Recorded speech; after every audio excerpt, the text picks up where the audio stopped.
Well, good evening. Happy Feelings Tuesday. And we are going to, of course, go over our feelings wheel. I hope that you're happy, healthy, just great for it,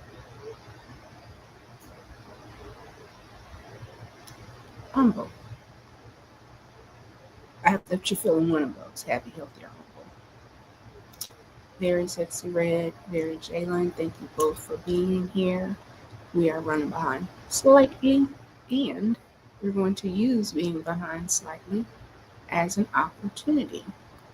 So I was on a different panel, should have logged off sooner and did not. And in doing so, I did not honor my highest self. So one of two things could have happened. I could have said like, I didn't honor myself. I should have done blah blah blah blah, and I didn't. And then just kind of delay the stream, or say, you know what, you were late, but we still are going to do this, and we are going to make being tardy for the party beneficial because there is a benefit of one, honoring and recognizing when you don't show up for yourself, and then two, just dusting yourself off and continuing, but then also acknowledging what was the stressor or what kept you from getting what you needed done. So that's why I have my glasses like this, because emotionally, this is how I feel. My glasses kind of just a bit all over, but we're gonna pull up the feelings wheel, and this week we are going to use this one. So give me just a second, y'all.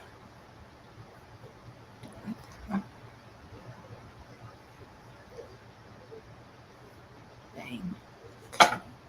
So there is a particular reason why I absolutely love this feelings wheel. If you look and as you start kind of a bit curious, going out, kind of venturing and seeing the other wheels that they have, a lot of times they have what I call an incomplete center circle. And the reason that I'm calling it incomplete is oftentimes when you see it, it will have two positives and then four negatives. When I call completion, I like when it's three positives where you have your peace, power, joy, positives, and then you're scared, mad, sad. So that when you're working through anything, if you're feeling mad, you can't feel powerful, right? So give it a second. I don't know why this is not strolling up, but let me just do this little stop sharing. Hey y'all, gosh, I feel like I'm like uber close. Um,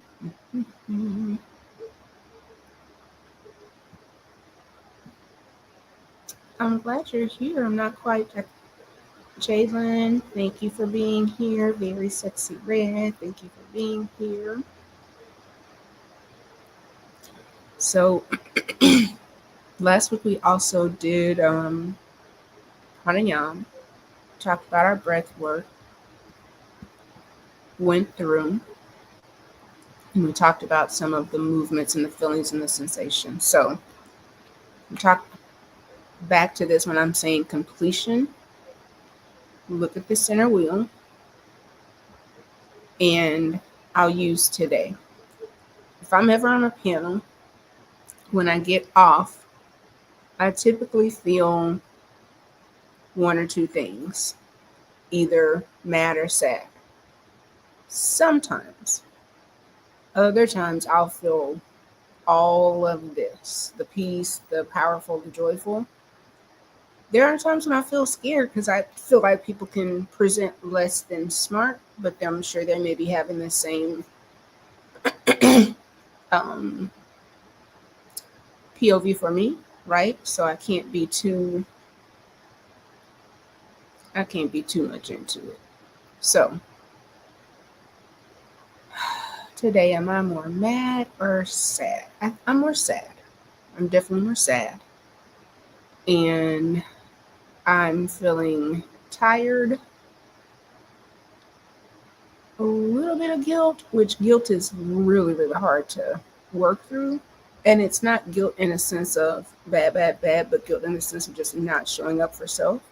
And that's something that, you know, will go on the second side, but knowing that you need to manage your, self talk. So branching from that guilt, you see remorseful.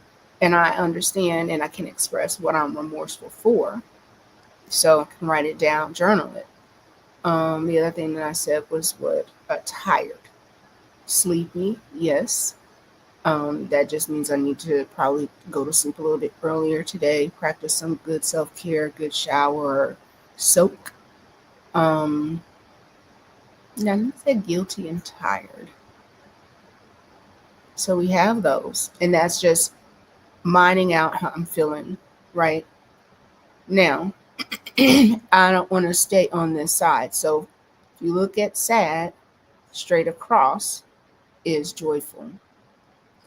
So this is when we start thinking about what are the things that make you feel excited, sensual, energetic, cheerful, creative, hopeful. Um,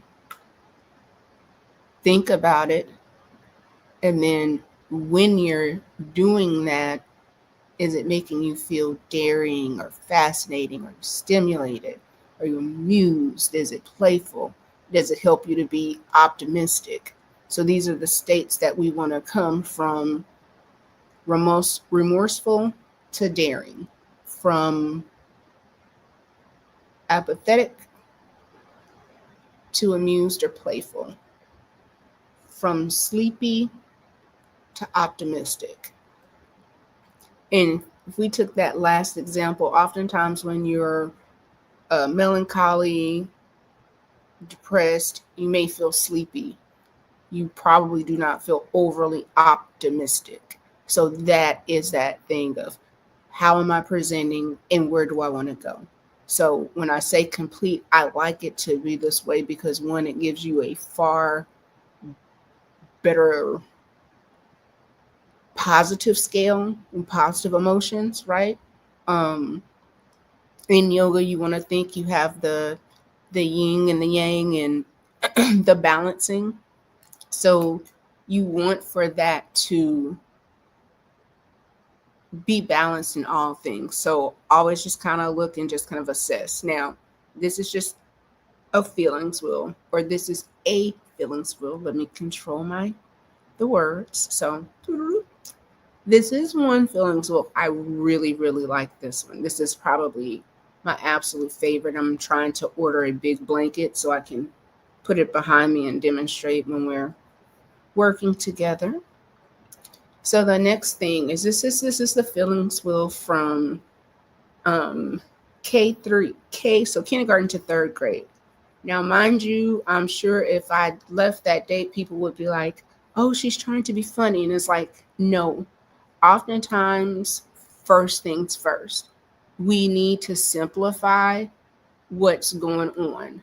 So, again, looking at the face because it's easy to sometimes recognize a bit more where you see happy. You see the smile, the teeth are showing, the mouth's open, the eyes are bright and alert. This person, or the smiley face, the emoji is happy. Okay is simply the eyes don't seem as bright or as active as happy. There's no smile. It's literally just this straight dash across. And it is probably as neutral could get. Even if you look at the coloration between the top of the smiley face and the bottom, look at the difference and notice those two. Look at the color scale and the coloring. You look down at worried and baby, it's a day. They're going through a time, not feeling it. Brows are furrowed in, under eyes. Look at the mouth that notice how they even took it and brung it in and made it shorter because typically when we are worried or sad, we can clench and hold on to things tightly. So we have that.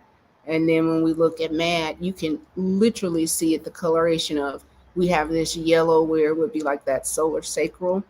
Um, Here's solar sacral, and here's where the root chakra is actually leading. It should be chakra wise flipped upside down, but this red, this anger, the barrowing, this time the eyes are open, they're intense, but the shape is more squinty, which we consider people like squinty eyes or squinting the eyes of sometimes an aggression. And then, of course, the upturned mash, mathal expression, the way the mouth is shaped, baby. These braces by renewal date gone. Anywho, sorry, squirrel, and we back. So I really, really like this. So to me, this would be the first thing that I would introduce to my family or to my partner or to friends that we just want to have really good communication skills.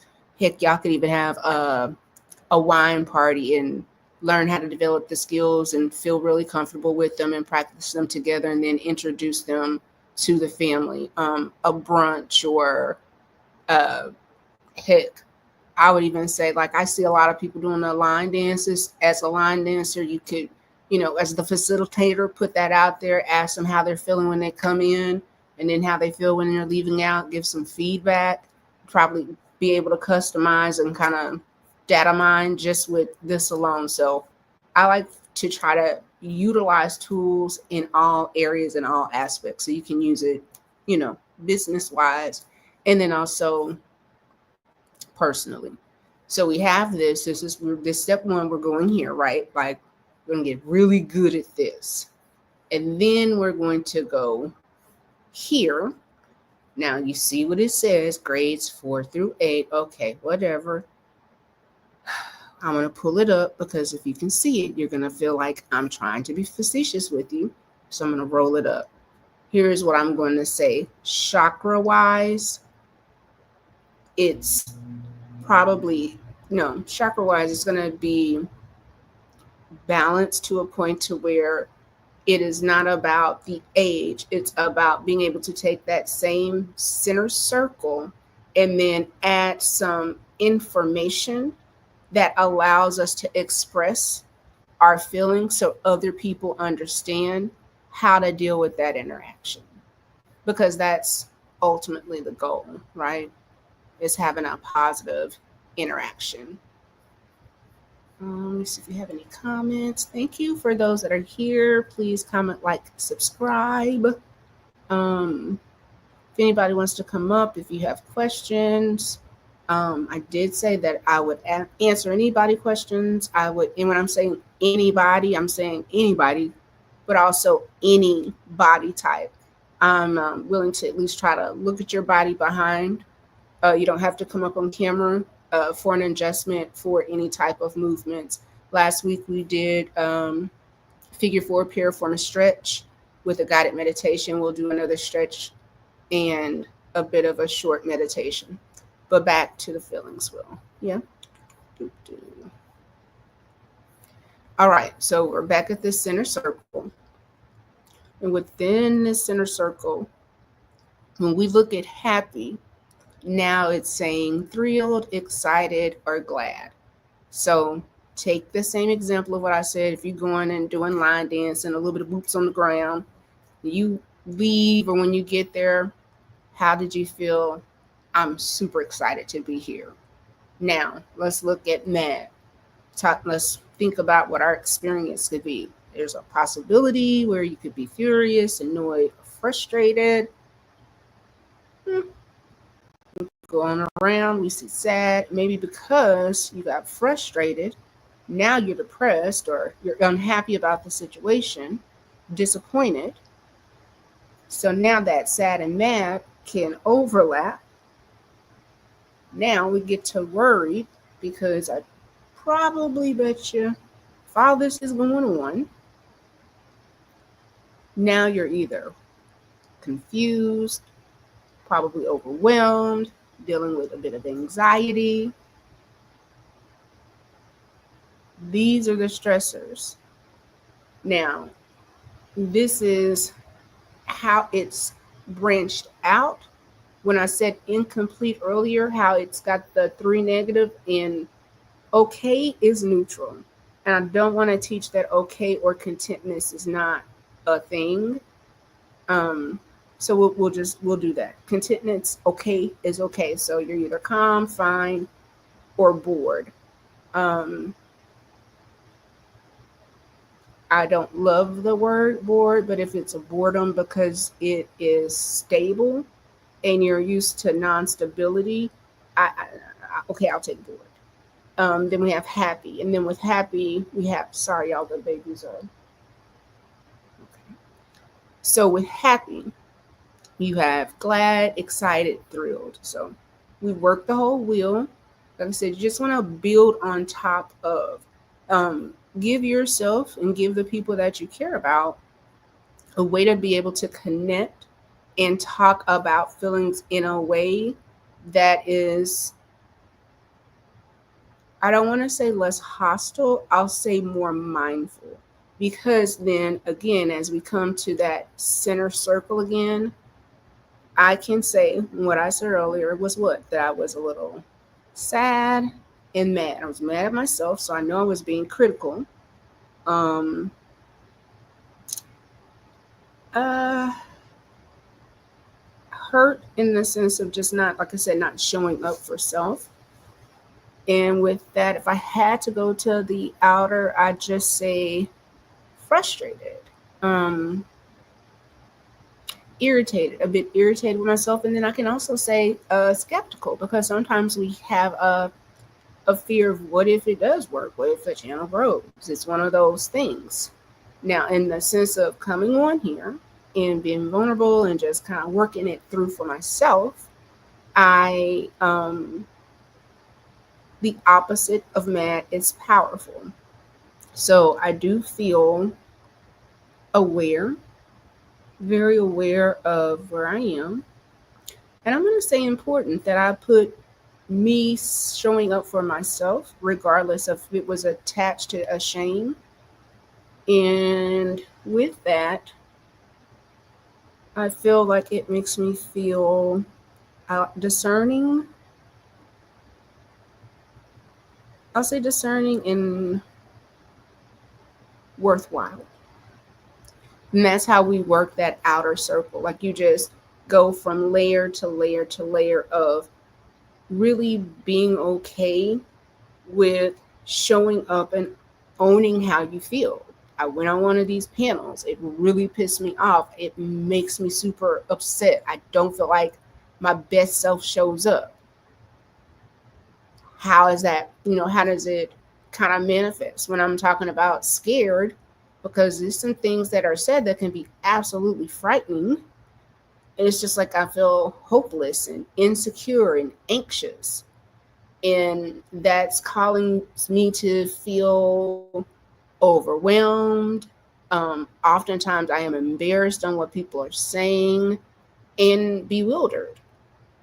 I can't stay here. This is not healthy for me to be here. I can acknowledge this is how I feel, but I gotta get on this other side. I gotta come from scared to peaceful. So when I come over here, I've got to just say, okay, is it contentment? What do I feel? Do I need some love? Do I need to do some type of trust? Nurturing? For me, it would be today I'll do self-care. Hey Robin, how are you? Hey MJ, how are you? Let me see if I can uh show you ladies some love. Let me go to comments. Thank y'all so much for showing up. We are working the feelings wheel. And the way that I'm working the feelings wheel is I was supposed to be live today from 3 to 5. And I was not. I did not show up for myself in a way that I should have. So, one, I have to own that for myself. And then two, rather than just being like, well, I'm like, okay, this is a learning lesson. The one thing that I have to and always will stand by is I'm never going to ask anybody to do anything that I wouldn't do.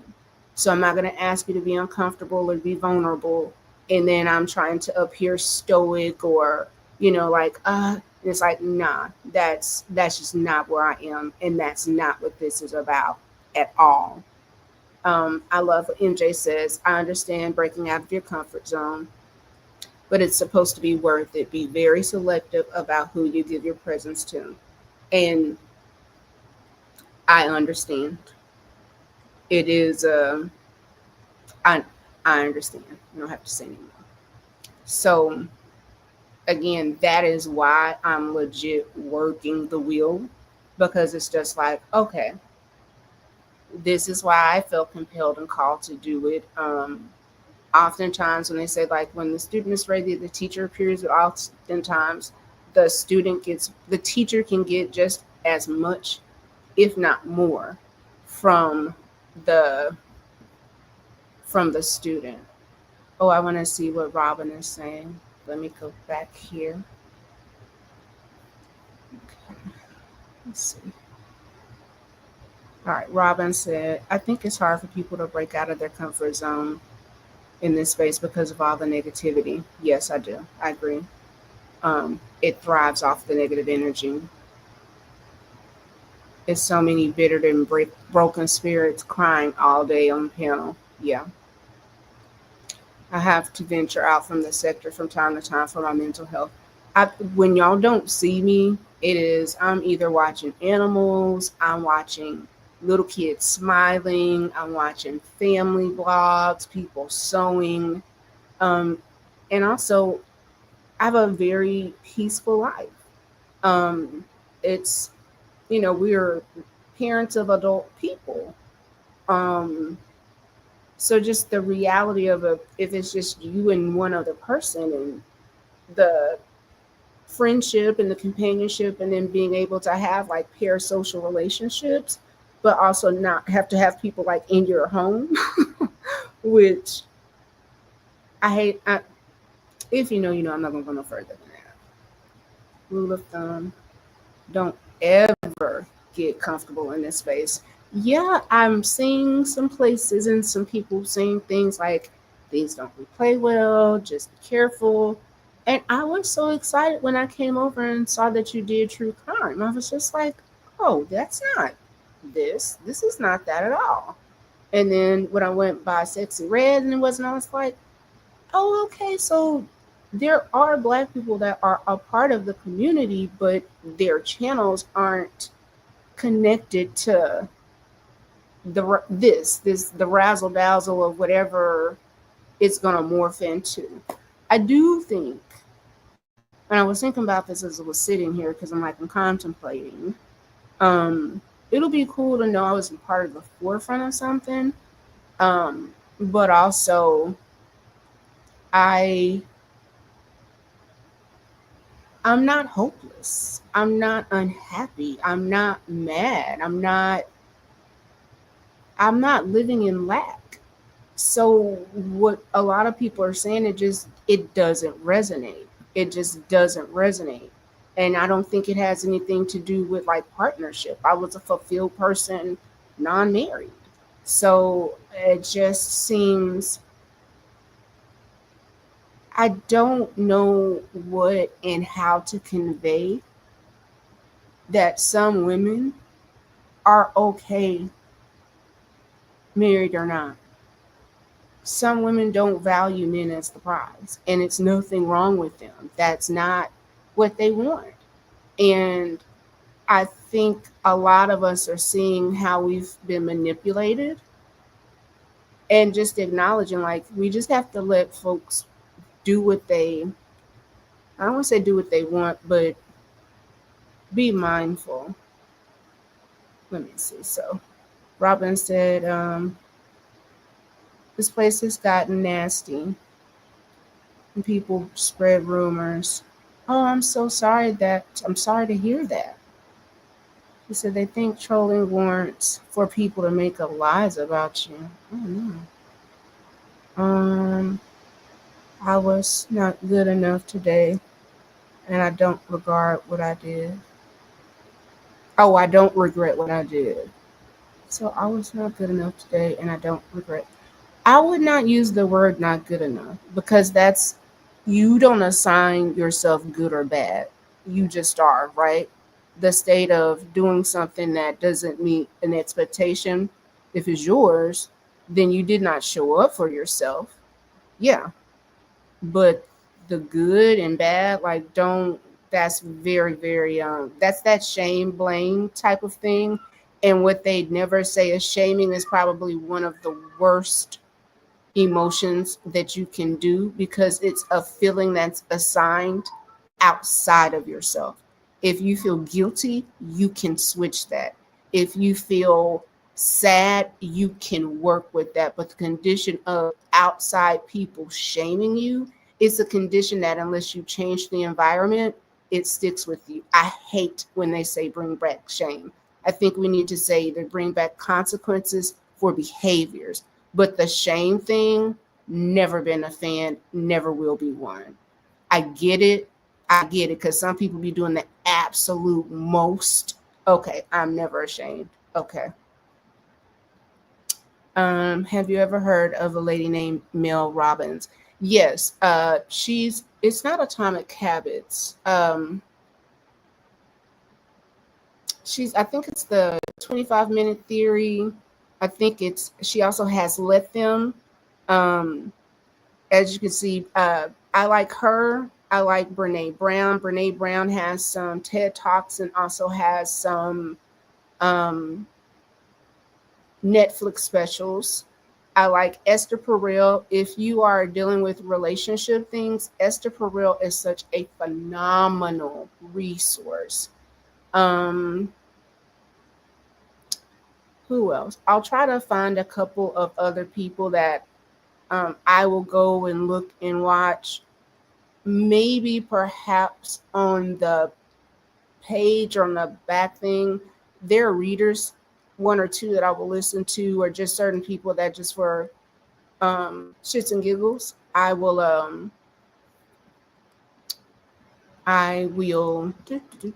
watch. I'm trying to drop the link if y'all want to come up. So, all right, LB, you said I'm in therapy and working on the shame-based conditioning. It is that. Um,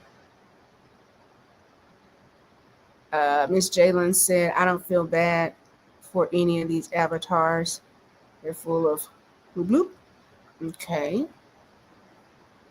Um, so let me do this. The internet is not real thing. It's not for me. That's not a truism. I've met people offline, like from online in real life. I've met some awesome people. So I don't do the whole that the internet isn't real. It's very much real. There are bots behind it, but if you meet somebody and have a connection, a parasocial relationship can be very intense. We have to remember back in the day, people would write letters to each other back and forth, and that is how they communicated. So I think the parasocial connection is just something, a new way of how we are learning how to be in a community together.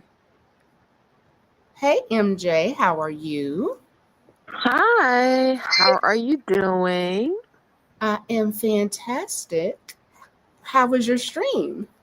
It was good. It was good. First time opening up the panels in a very, very long time. It's been like almost a year. So it was nice to open up the panels and have the discussion about those particular type of cases. I really wanted to make sure that it stayed focused on the actual content because you know how panels can get carried away sometimes. Were they, one, did you feel good as you were like going through the process of like being, you know, well, how do you feel after doing it? Let me ask you that. That's the better question. Well, I'm kind of quite comfortable with panels now, especially since I've definitely learned my boundaries and my limits on where I will actually, present myself up there to actually have a conversation. So in this case, yes, it's my home, my hometown, my home state, my channel.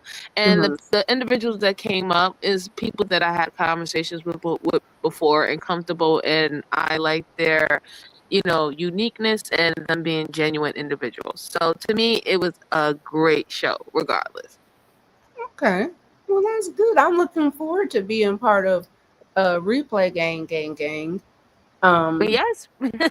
I but I get it, and I hear, and I'm just like, when I say I hear to the point to where the deja vu that's happening, because I hear your voice and I hear Diva's voice. I don't think I have to say much more, but Well, I get it. we're all Aries, right? So, Yeah, Miss PhD Diva is on the extreme side of the Aries when you done pressed every damn button that was on that doggone controller, and now you seeing the result of it.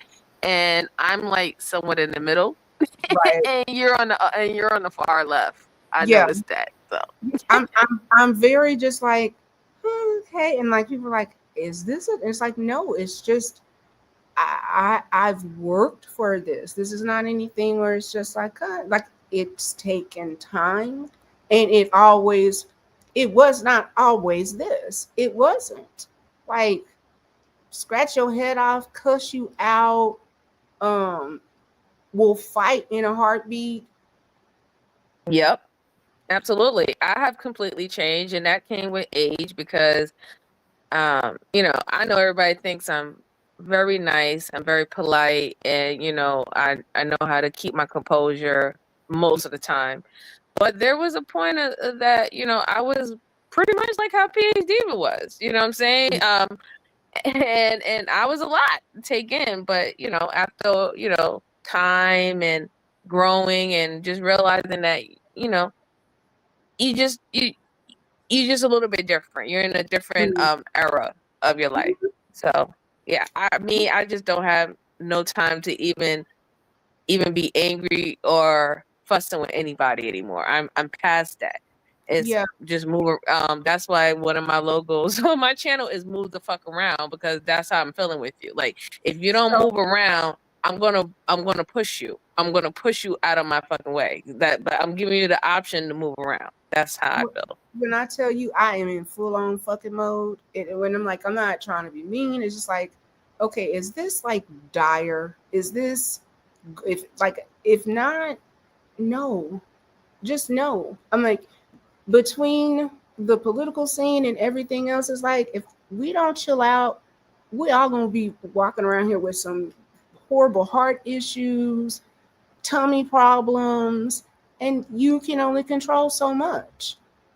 Outside of that control, which that's the next tool that we're going to learn, like what's controllable and what's not, is some things that you got to just, if you're spiritual, pray about it, and other things you may just have to just acknowledge. It is what it is. It is what it is. And It's it's hard. nobody, it, It's yeah. something. It's not an easy task, and you know that, Tiff. It's really not an easy task to accept what it is, especially when you feel like you have all the tools in your toolbox to how to figure things out to make things better. And then you have to top that on is when you have that hope, or you see inside people and you see greatness or that enlightenment and stuff like that. You just like, ah, man, I just Hmm. wish that you would just tap into what I see. But you got to realize that it's not your job for you to help that person reach where they need to go. Yeah. Sometimes you just have to let people go and flow the way they need to, and protect yourself and your sanity in the process. Yeah, because it's just like, I'm like, I literally, if you, to know me is to know I feel like Lauren Hill. It could all be so simple, but you'd rather make it hard. I feel like that song is a manifesto for life, especially between the relationship between black people, where it could all be so simple, but sometimes you'd rather make it hard. Loving you was like a battlefield. We both went through the storm, but it's one of those Hmm. where, like, though, to me, I think it's worth it. I think the love, when it's healthy and expressed, and like, it's just like ooey gooey goodness. But Right. You're right about going into places that may not necessarily serve the highest good. Absolutely. Right. And you got to remember at one point, you're going to be behind enemy lines. Right. And you're not, and sometimes you don't even know when you're behind enemy lines. Right. Really?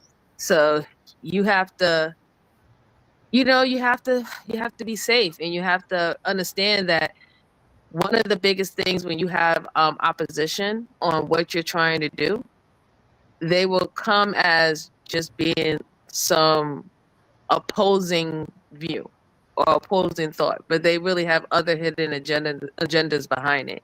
And we don't know what people's agendas are until it's presented to us, right? Hmm. So there it goes to the point where that risk plays in. Do you want to risk to find out?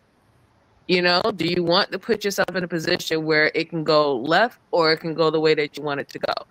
And then once you realize that you don't want to do this, or you're not mentally ready or emotionally capable to handle that risk, then that's when you have to step out. You know what I'm Mm. saying? And And remove yourself. was it even based on that? So going back to the feelings, well, like I'm like, okay, let's go here and let's see, like, when you talk risk reward, what are the negative risks? I could be sad, hurt by somebody. I can be angry, and then scared to the point to where people will dox you and even put you and family in a non-safe way. So these are the things that could happen. The other things that could happen are I could find great peace, feel very powerful, and get a lot of joy. So, which outweigh for me, I'm always going to go on the positive side with the awareness that these outcomes could potentially come. And that's the other thing is like when you're doing risk reward, if this top is not worth this bottom, I wouldn't do it. Absolutely. I agree. But see, the thing about it is you're already actively doing that, and you got to believe that you're actively doing it right now. You know that there is a risk just being on YouTube. You know there is a risk on being in the sector and even having conversations, discussions, or argument with some particular people in the space, that your livelihood, your family livelihood can be at risk, right? Hmm. So you're already doing it now, but you have chosen that the benefit for you to communicate to other people who are not like that, or create a community and network with people who are not like that and who's online with what you're trying to do, is a higher award than your family being at risk for being doxing and Hmm. destroying their reputations and stuff like that, narratives being created about you, right? And there might come a time, it might not be now, it might be later on. It Nothing but might, things positive, all positive. Mm-mm. We're just aware. Oh, honey, I'm so when I say I'm, that's one of the things that when you're actively practicing yoga is you have to be extremely mindful. And I'm gonna show an example. I'm not saying this to like be racist at all. Um, if you've ever noticed when Indians communicate, they will sometimes like shake their head. There are a belief system that you have to be responsible for every word that you say. So there are no takebacks. Like everything that you say has some type of effect. So before you mm-hmm, say something, you stop and you're kind of like in your head, understanding that karmically you could speak a blessing or a curse. And because of that, it should always be a pause before we respond. And I know that that is something that I definitely need to work on because I'm like, as soon as somebody says something, I'm ready to this. I'm ready. And that's yeah, not, it's not, it's not the best way to, it's not an effective communication. Like I'm not going to try to pad it and make it, it's just, it's not helpful for anybody. So, yeah. I mean, we tend to get compulsive at times, and it is what it is. And but I do understand the whole taking a pause, actually thinking things through, Hmm. and before you actually say it, because not even with the Indian population, not only do they do it, also the British do it too. There is a sense of pause when they are actually communicating, because they want to make sure that you understand clearly what they're trying to tell you, and they don't want you to misconstrue their words, right? Hmm. So one thing I noticed, in the States, a lot of the things that we do when it even comes down to our communication pattern, period, is very reactionary. Hmm. And it's stemmed from how we're feeling in the moment about whatever we're talking about. So the way how we express ourselves is somewhat very different than other cultures express themselves. So I'm gonna say this, and Lord, don't let nobody chop this up. Yeah, MJ, your mic is clipping. Sexy Red, come up, come talk. Um, I think the way that we express emotions and why we feel the need to speak immediately is from conditioning of how we were raised, especially if you were raised the kids don't have a voice. You're supposed to be heard and unseen. And then you're this way until you're 18, 19, 20, perhaps leaving, and you don't have any communication skills. You've never been told, nor do you have a skill set to express how you feel. You weren't allowed to have your feelings. And if you did, it didn't matter. Who cares? So you feel that way. So when we talk about some of the struggles with some of us, I think a lot of it is the lack of being taught emotions. Do as I say, not as I do. All of the things that we kids should be seen, not heard. Mind your business. Hmm. I Over do and that think over. that has a part of it. Yeah, absolutely.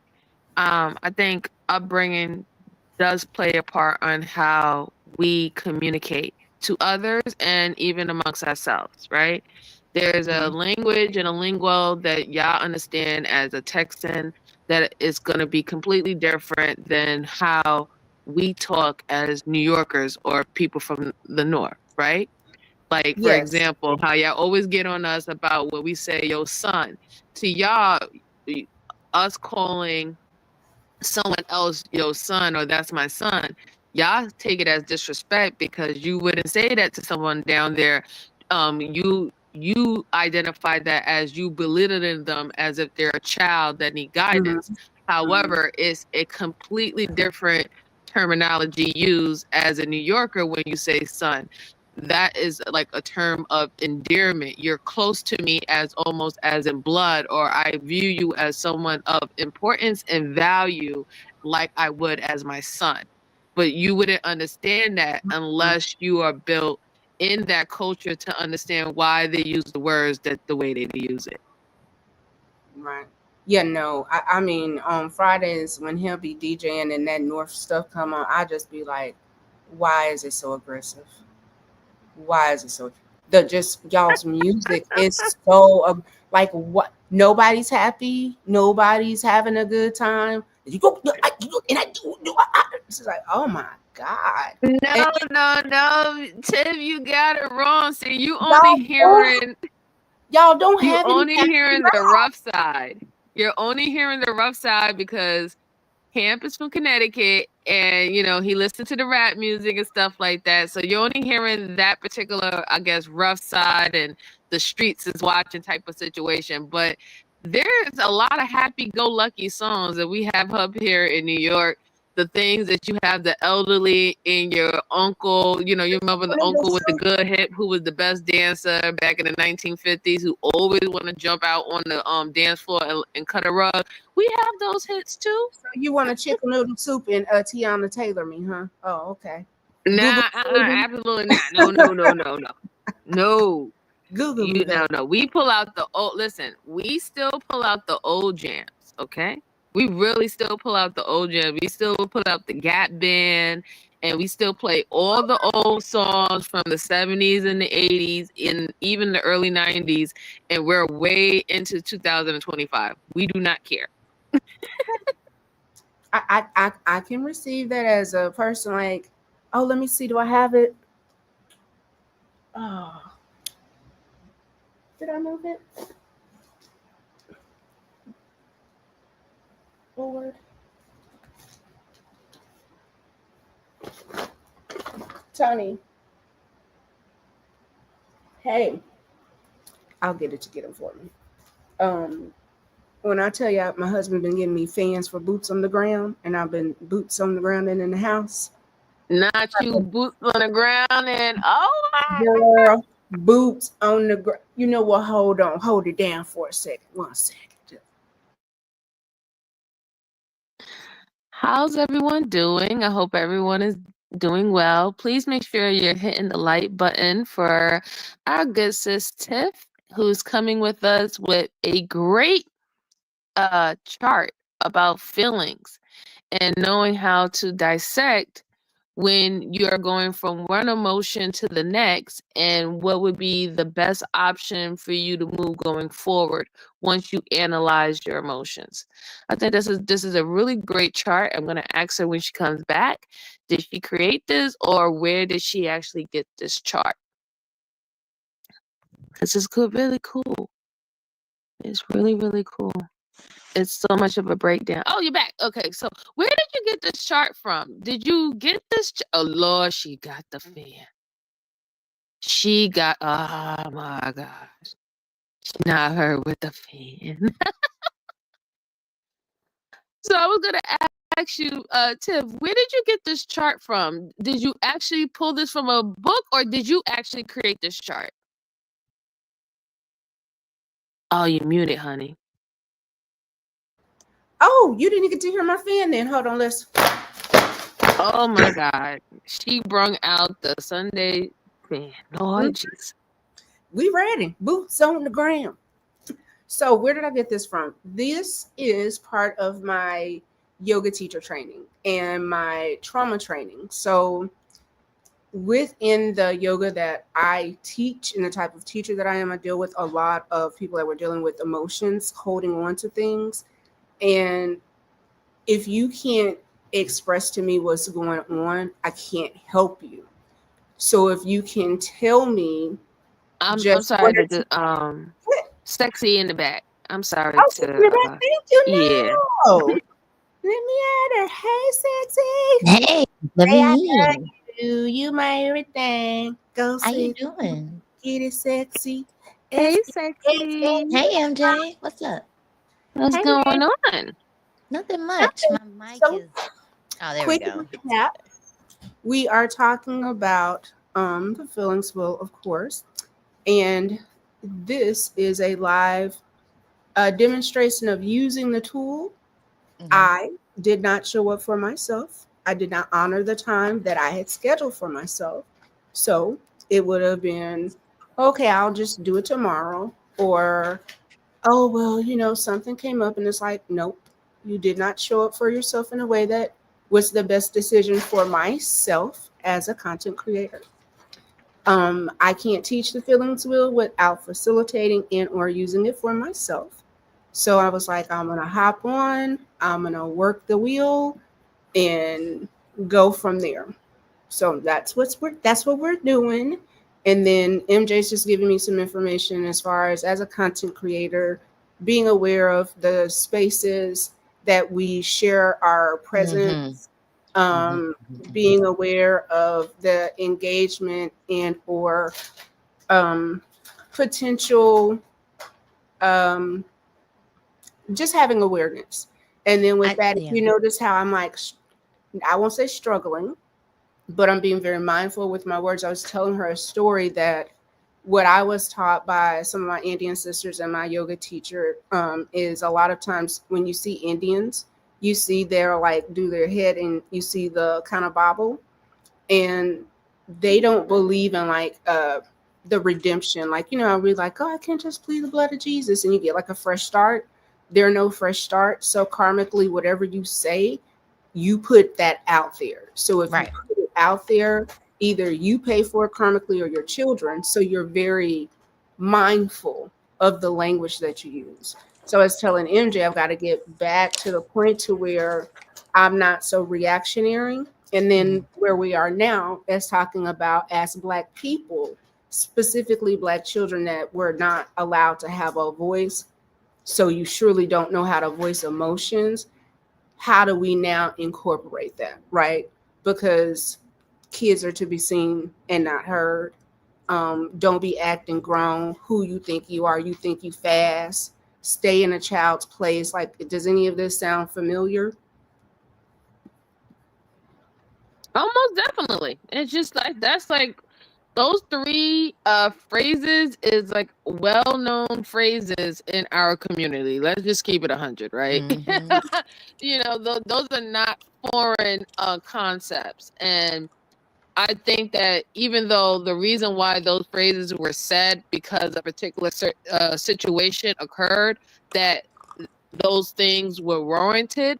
However, since it's something that the collective know, it has been used generally to explain away for so many situations where we should be having our children actually speaking out and being more vocal or speaking up for themselves and knowing how to articulate their feelings in a public setting to many different people better, and not just only their immediate family who understand them, right? So that's the problem when we have something that becomes a part of our culture.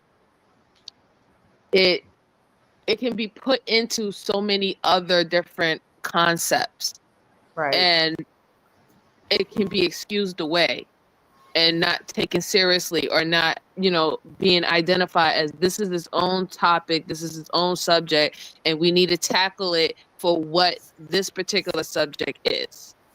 Right. Absolutely. And I think again that just trying to focus, pay attention. Silent, thank you for being here, for saying hit the like button. I appreciate it. Very sexy red. And I know I'm mid thought, but I just want to see, because I can tell people are kind of gonna fade out a little bit because I think another live is gonna start here. Um, Let me ask you this. Do you think if you had this tool to just facilitate with like day-to-day uh, interactions, do you feel like you would have the bandwidth for someone to communicate with you on this level? Is that a question for Miss Sexy Red? Both of y'all. Both of y'all. Both. Oh, okay. So, it depends on who you have the conversation with, right? Hmm. I can tell like I have this type of conversation with you. I'm sure Mhm. I could definitely have this conversation with Sexy Red and a few other people that, come to the space and join panels or even participate in the chat. But this type of deep level conversation is not for everyone. And a lot of people don't have the bandwidth to really understand what is actually being said or what's going on, right? Right. They're more comfortable with superficial conversation, things that can just be summed up with a meme or a common phrase. So one of the things that they taught us in the military, and I know Sexy Red, since she's prior military as well, is metacognition. They're heavy footed in the military on our people understanding their strengths and their weaknesses, and also enhancing their communication skills, especially speaking with so many different people from different walks of earth, culture, ethnicity, you name it.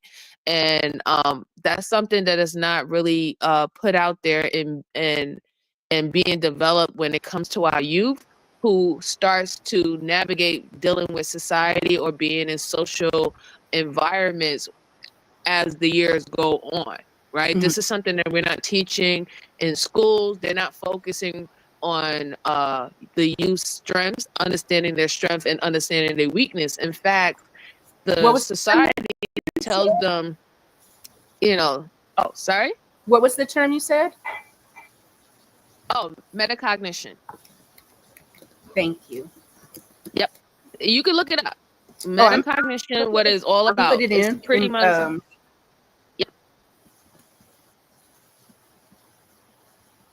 it's all about Um, understanding oneself, strengths and weaknesses, and working on your weaknesses, and basically strengthening your strengths, things that you know that you're good at, or you're pretty much just me.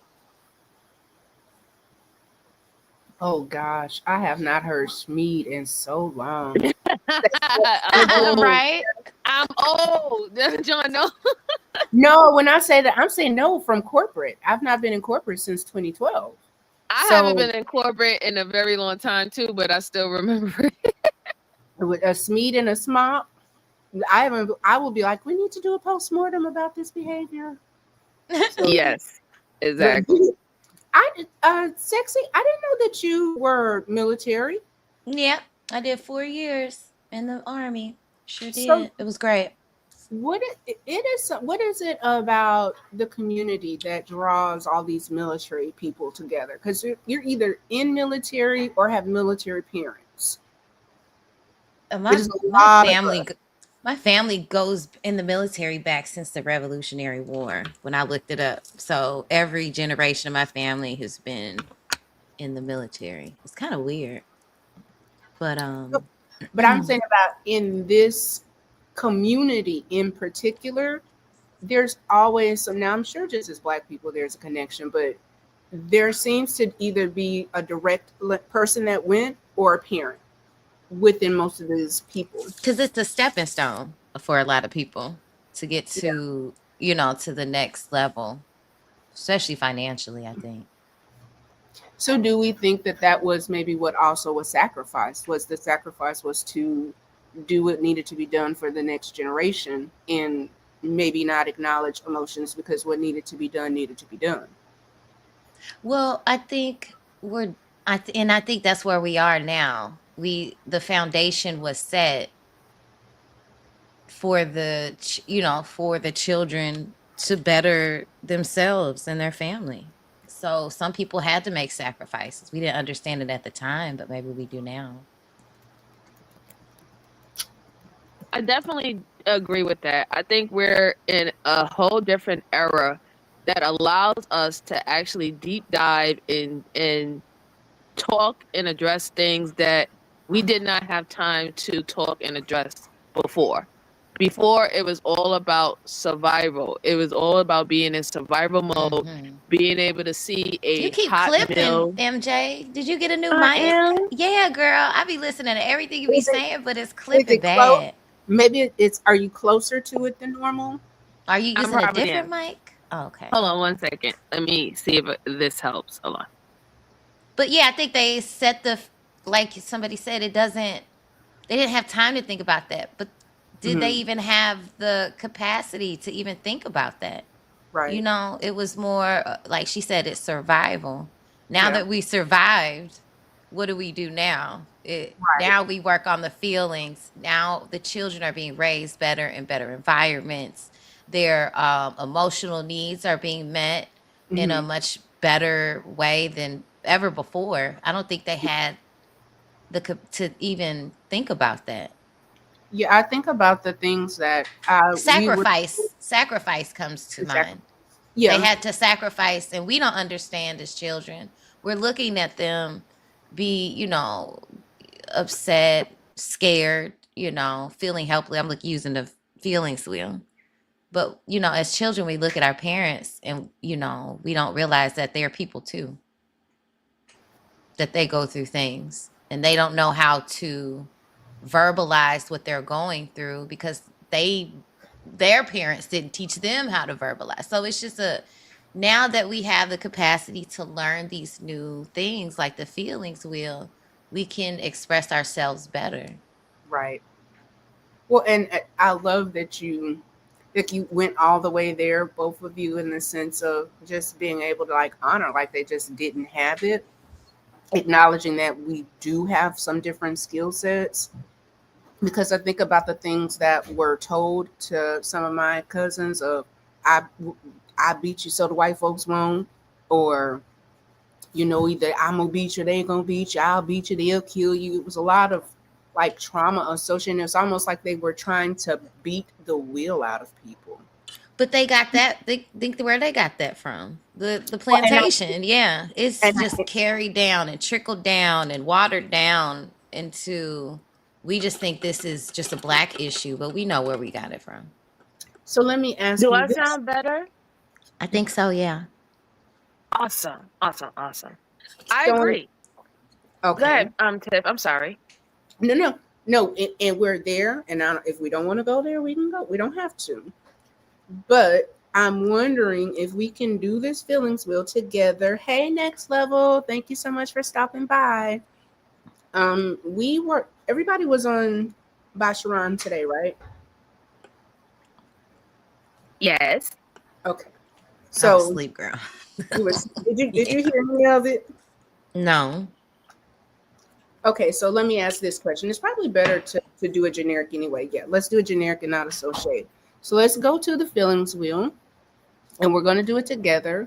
When I say together, like us three, and then y'all in the comments as well. So, all right, ladies. The manosphere.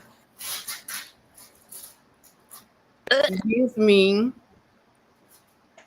your primary feeling just by me saying the word, because I heard it.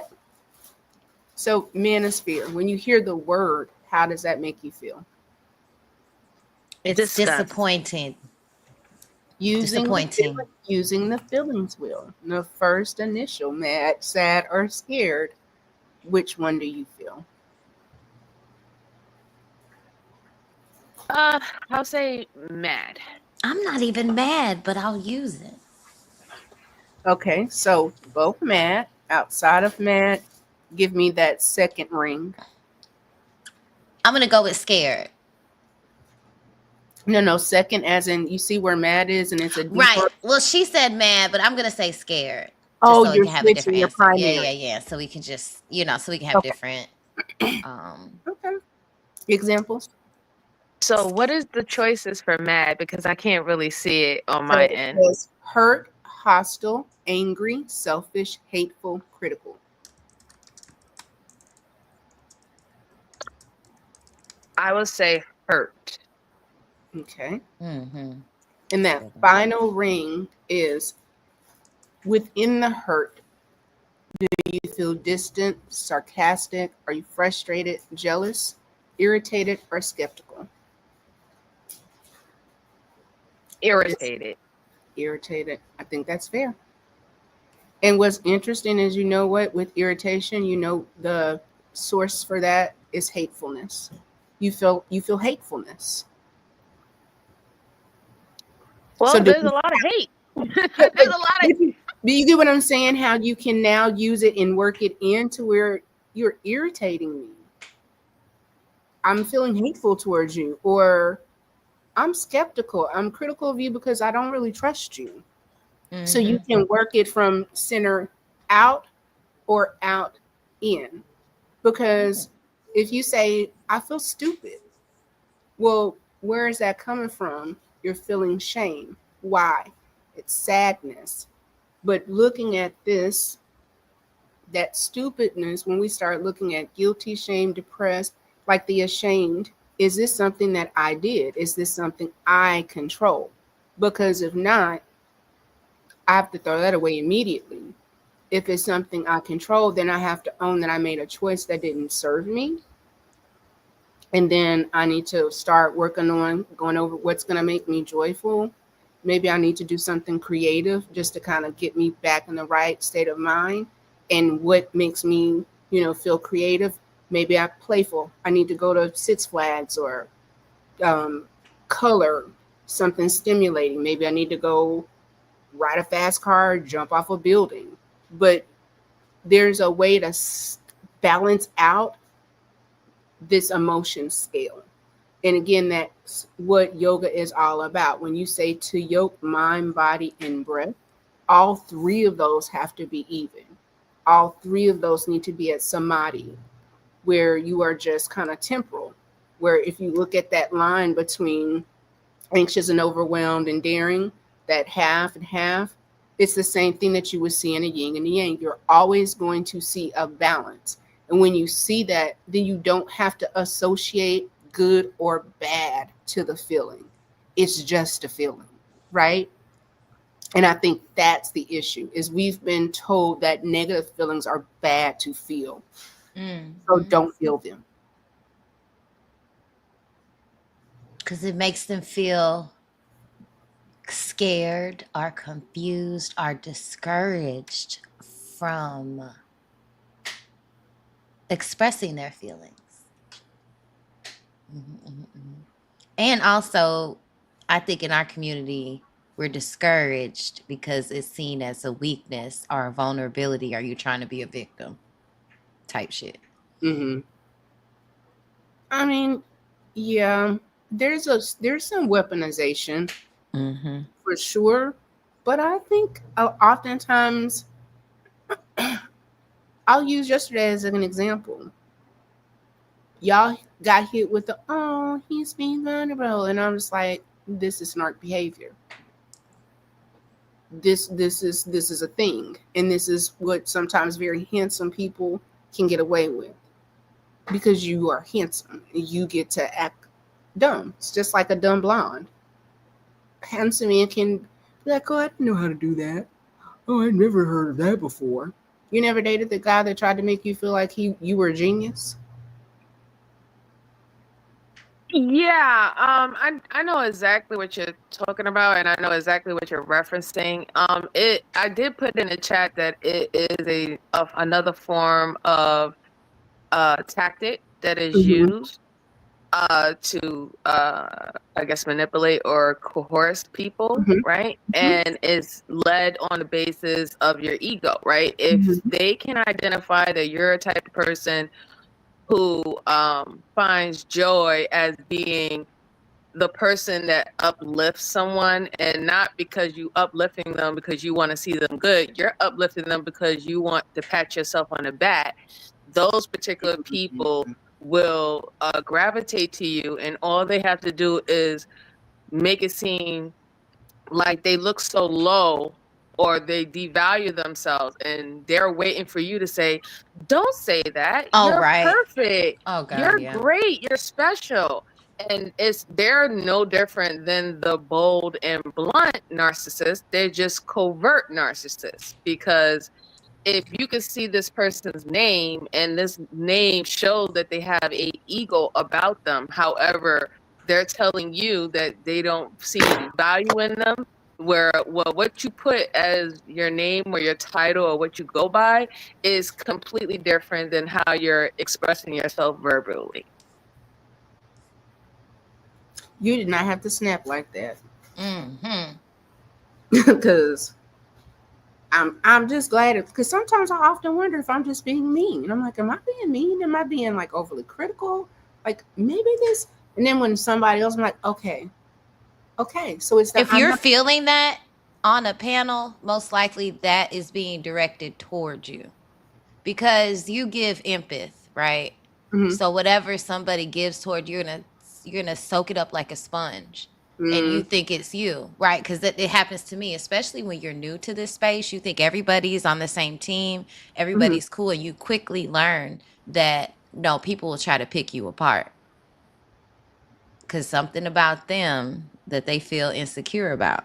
So they'll try to pick you apart low key, and it'll be small at first, and then it'll be subtle at first until you begin to notice, like, why does this person keep doing this? Like, what's the point? Like, why you on my neck? Like, I don't even. What? Did I cuss you out? Did I say Because they something? want to react. They want a reaction out of you. That's what it is. Yeah. I mean, at that point you got to realize in this space, and this is why I say don't ever get comfortable in dealing with this sector, right? Do not. That's the biggest flaw that you could possibly do, is get comfortable and think that things are what they really are, because they really aren't, right? And you're being sized up whether you want it or not. You're being sized up, and you just have to, be aware of that. Yeah, I am on positive vibes. Like I enjoy talking to good black people, and it's fun and interesting. But Sexy Red said something yesterday, and I was like 100%. She's like, "Look, I'm in a building phase. I don't have time for negativity. I don't have no ill feelings towards nobody. We can grow together, or we can just depart. It's no hard feelings, but I'm just that's not the type of space that I'm going to create from the ground up. It would not serve me. It wouldn't serve anybody here, and I'm not on that kind of time at all. I think Mm-hmm. I've said today, I don't know how many times, like, I'm the talking points, and that's my new thing. If I go up, if you can talk to me, we can talk. If you're going to use talking points, it's not an authentic conversation, and I don't want to have it. I don't want to. I don't for what? Just to spew things. I don't. To me, I don't understand it, and I care not to. So, So remember that that whole phase hmm stream. hmm So being the content creator, the host, it was I my understanding was only supposed to be me and him. So the hmm third guy came up and I felt like he was like coming the he was just being very I can't think of let me see. Is it a good aggressive. word? It I was feel like aggressive. it was aggressive. Like, and they don't get it. They don't see it. But I feel like he was being a bit aggressive. And hmm then he was saying, oh, well, you're gaslighting and this, that, and the other when he was the main one doing it. You weren't supposed to be up here in the first place. So it just But you makes. Mhm. But you notice when I didn't take it as like you attacked me type thing, and more about his behavior and just the tonality of like, no, that's what you're doing. And then once you started doing it, he had to completely change his program. You realize he apologize, got less hostile, because I'm not responsible for your emotions. But I see them. You're not going to tell me what I don't see. And if you want to lie to yourself, that's Mhm. a lie to yourself. Like a lie throw mission is still a lie. If you think that you're not feeling these things, that's your thing. I think he got up there and thought that he was going to talk at me Hmm or that unless he got upset that I called, men whores or hoes because you can't say that you're out here wanting a traditional relationship when you're not moving that way. So, No, and I think that upset him the most. I, Is I he felt like I basically called him out. You're out here making hoes. You can't just put a label on it and she's not a hoe, but you're not your intention is not to marry her. so if we had to do the feelings wheel, Okay. where would you put the engagement with him? I felt it was mad, it was hostile, and it was frustrating, irritating. There we go. It was Now irritating as hell. work the other half. You said what? Work the other half. What do you mean? So from mad, powerful. What can you do to Um, move forward? What can you do so that he's not making you feel mad? How do you empower yourself for those next? Because he's not going to change. So how do you empower yourself?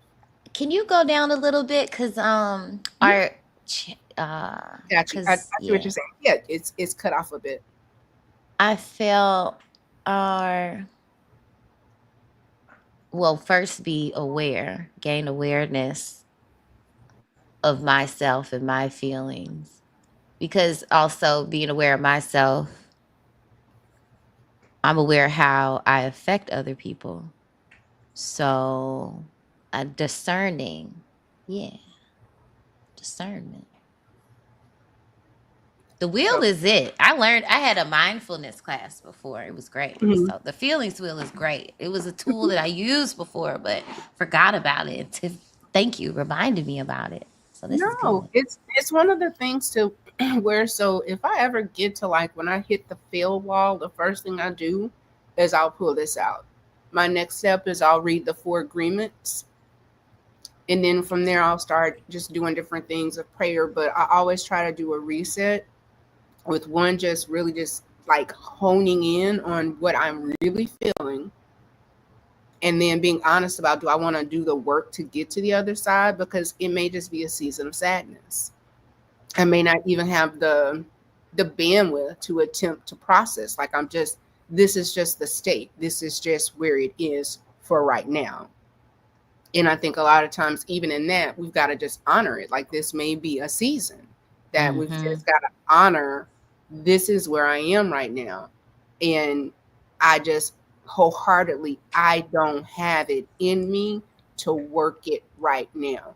I think if we would allow ourselves to have that moment and like really have it, we can process out. But I think a lot of people skip it and they just kind of tagger, kind of just up, down, up, down, up, down, up, down, versus hit and then grow forward. I think sometimes too, it depends on who you're having this situation with, right?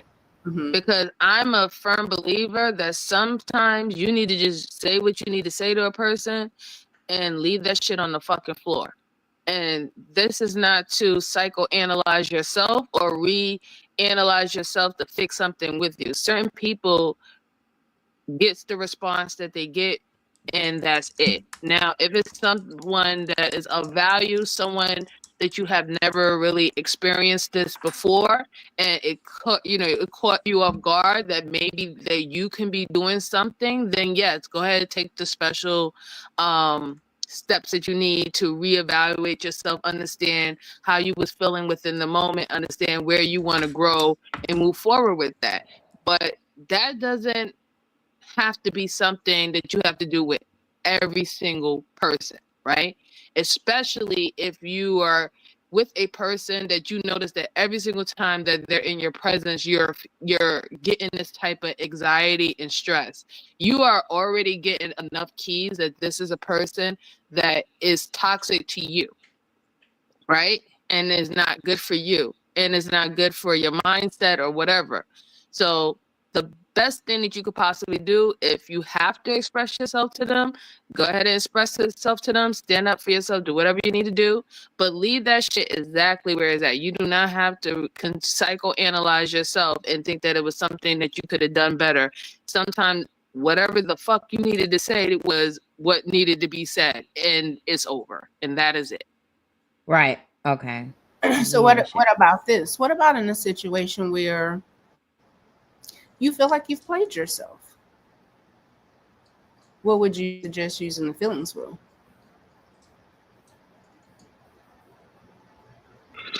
So if it's a situation where you feel like you caused your own L, Mm-hmm. right? Then that is when you want that self-growth and self-healing, so you won't continue that pattern. That is you realizing that So whatever sad matters. pattern Like, yeah. which one of these words in the center first? So okay, so in that situation, I will say sad, Okay. right? Mm-hmm.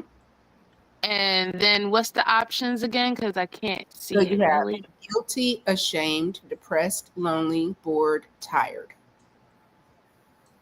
Oh, you can download it too. MJ, Oh, you can okay. Google it too if you need to see it. I Yeah, don't know so if I all was of them are the same though, but Well, this one should right. down.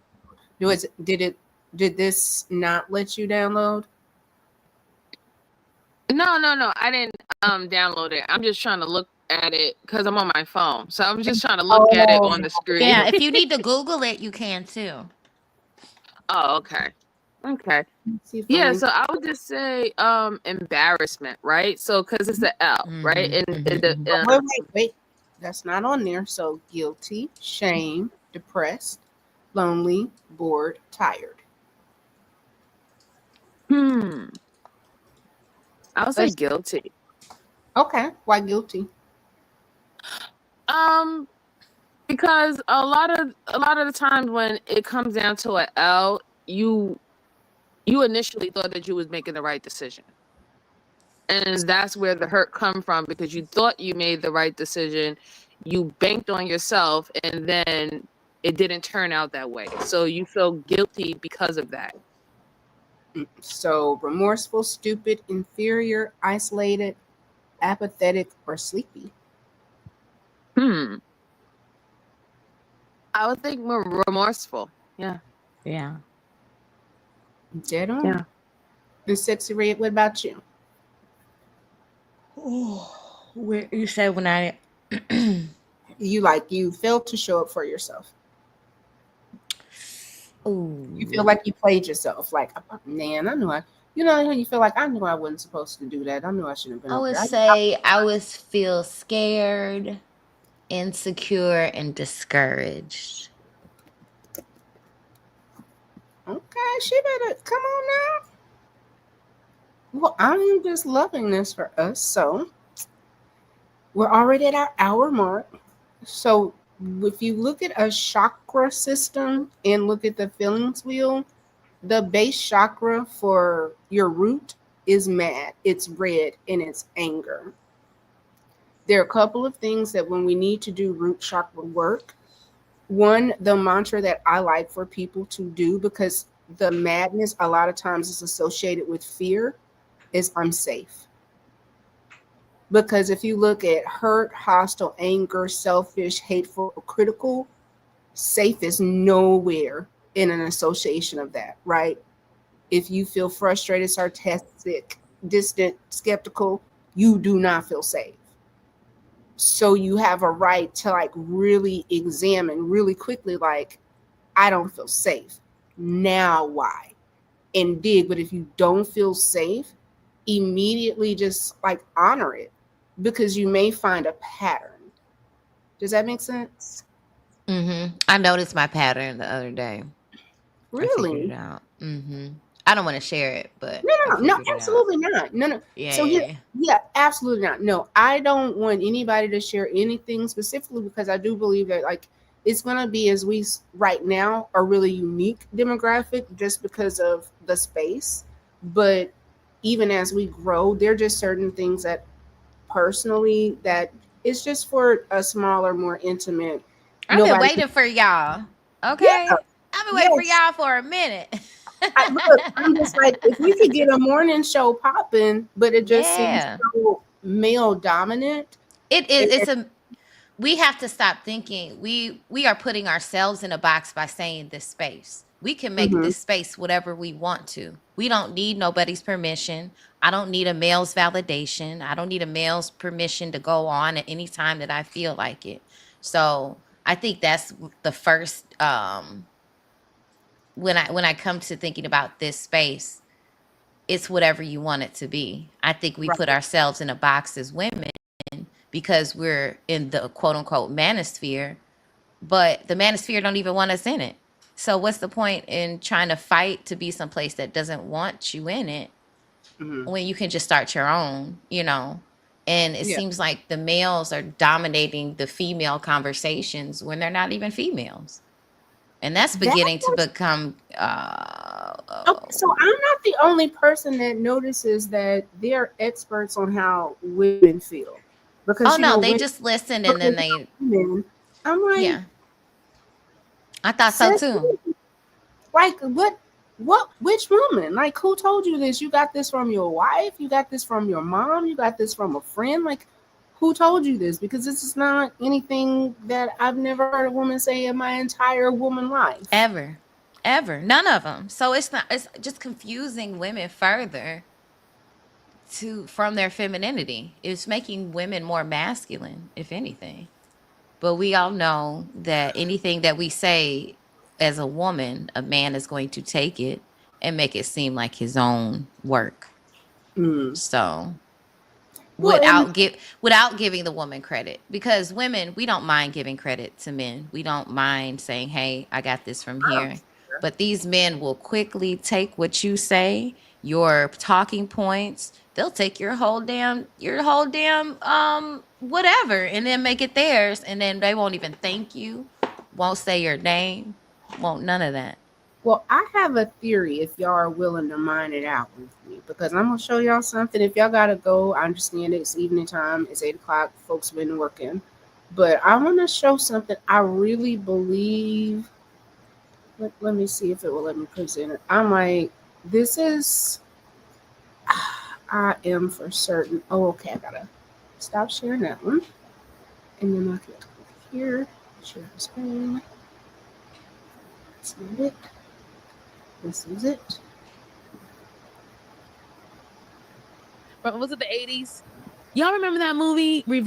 We are literally living in Revenge of the Nerds. Y'all remember that old ass movie? Was it the 80s? Y'all remember that movie, Revenge of the Nerds? You know, we're always taught that, like, you know, the poor, sweet, nerdy guys, right? They get beat up by the jocks, they get mistreated by the jocks and bullied, and you know, they finally, when they make some money as they get older, they're able to come back and, you know, tell those jocks, hey, look at me now. But ultimately, at their core, we always assumed that they were nice dudes at their core. But the truth is, the nerds, the dorks, they're the same as the jocks. They're just two sides of the same fucking coin. They're just the jocks without the power of the jocks and the quote unquote good looks of the jocks. That's it. Without the social clout, without the fucking the personality. They want to be jocks. They don't want to get rid of the jocks. Even though the jocks are fucking with them and ruining their lives, and the social hierarchy was making their lives miserable through their childhood, they never wanted to take down the hierarchy. They wanted to be at the top. They wanted to be the jocks who were throwing them in the fucking lockers and in the garbage cans and in the toilets. They didn't want to get rid of them. They wanted to be them. And now we're seeing that. Thoughts? She's 100% telling the truth. And yes, I do remember the movie Revenge of the Nerds. That was one of my favorites.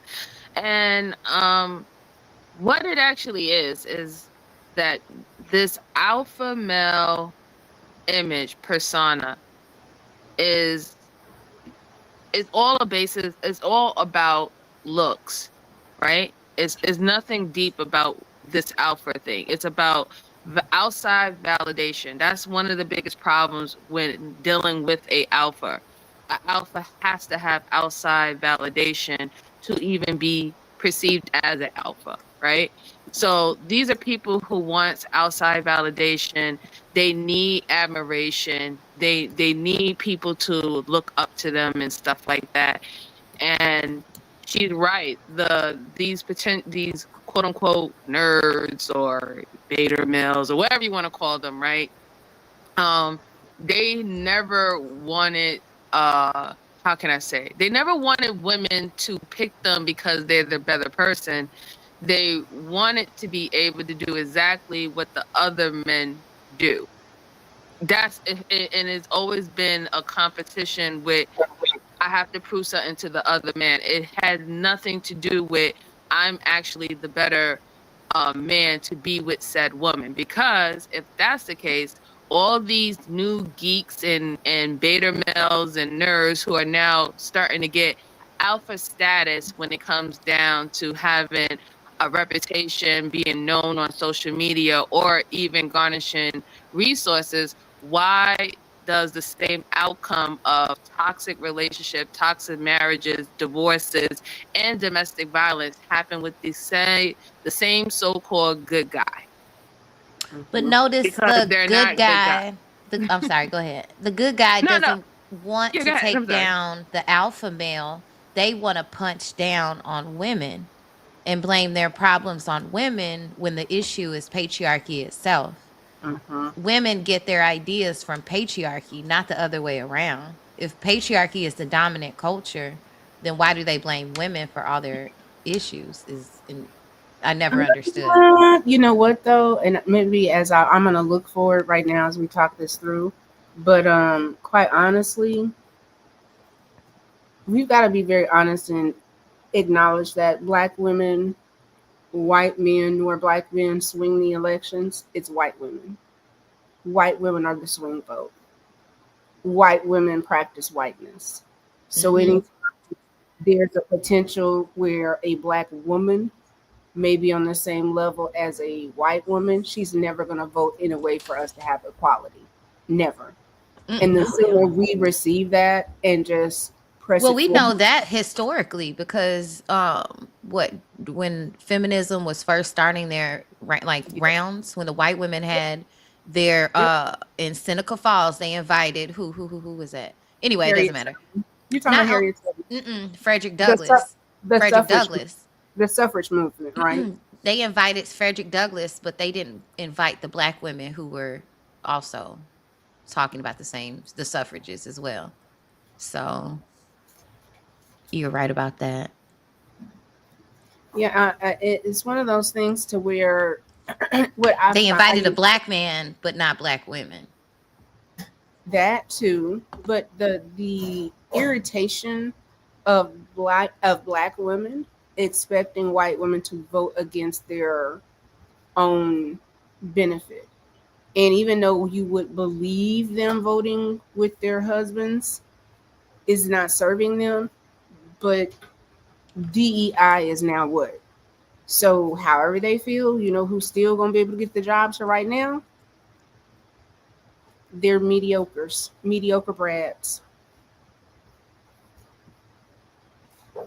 That's what it is. Like I hate to say it, but when we're talking about like the nerds, I as just kind of watching because I ain't been outside in a minute, but I think there was this narrative that we've been telling women of date the nice guy, date the nerd. Mm-hmm. He's gonna be nice, and when you just go through and look and see that based on what that young lady just said, and this article is talking about the different communities and how they never had a desire to in reality have like true, like it's like partnership. They just wanted their turn to dominate. And now right now, if you look at Elon Musk and Donald Trump, the people that just fundamentally would not have been desirables, they're acting like jerks because they're nerds that have power now. Yeah, I mean, the personality and the character doesn't change. It's always been just the outside situation, right? You Hmm. had money, you didn't have money before, but you still had ill intentions towards women or looking Mm-hmm. at women as tools, right? Tools that are resources for your for you to use. Sexual So, gratification. right. So it's just like the mindset of what you believe a woman is for and why you need one has never changed. It's just their personal outcome from going from rags to riches have changed. Hmm. And this is why a lot of women are still experiencing the same type of treatment or poor treatment from men, doesn't matter what social class they're in. Mm. So is it the conditioning? So two things, and you know, sorry, she's acting like a woman. Do you think if we know as black women emotions were not really provided, do we can we conceive that it's probably even higher and worse for men because the boys don't cry thing, the punch that nigga in the chest, the the emotions in black men. Do you know anybody that's under a particular age, we'll say age 40, that they're good at emotions if they've not gone to therapy? Yes. I have an example, even though it's anecdotal, No, is I. one of my brothers. Mm-hmm. One of my brothers, he's 45 years old Mm-hmm. and he's high in emotional intelligence.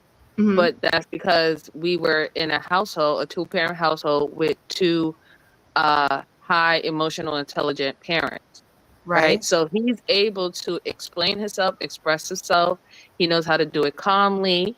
He knows how to be stern and set boundaries, and he knows not how to validate other people's boundaries as well, and to read the room. These are things that we were taught when we were young. These are things that I teach my son. That's why he's more concerned. Like if he was to do something, and if he even thinks mommy's going to be upset with it, he gets kind of flustered. Like he's ready to say, "I apologize. I'm sorry, mom," because he's already being trained to, to think not only for him, but to think how this can affect others, especially your loved ones.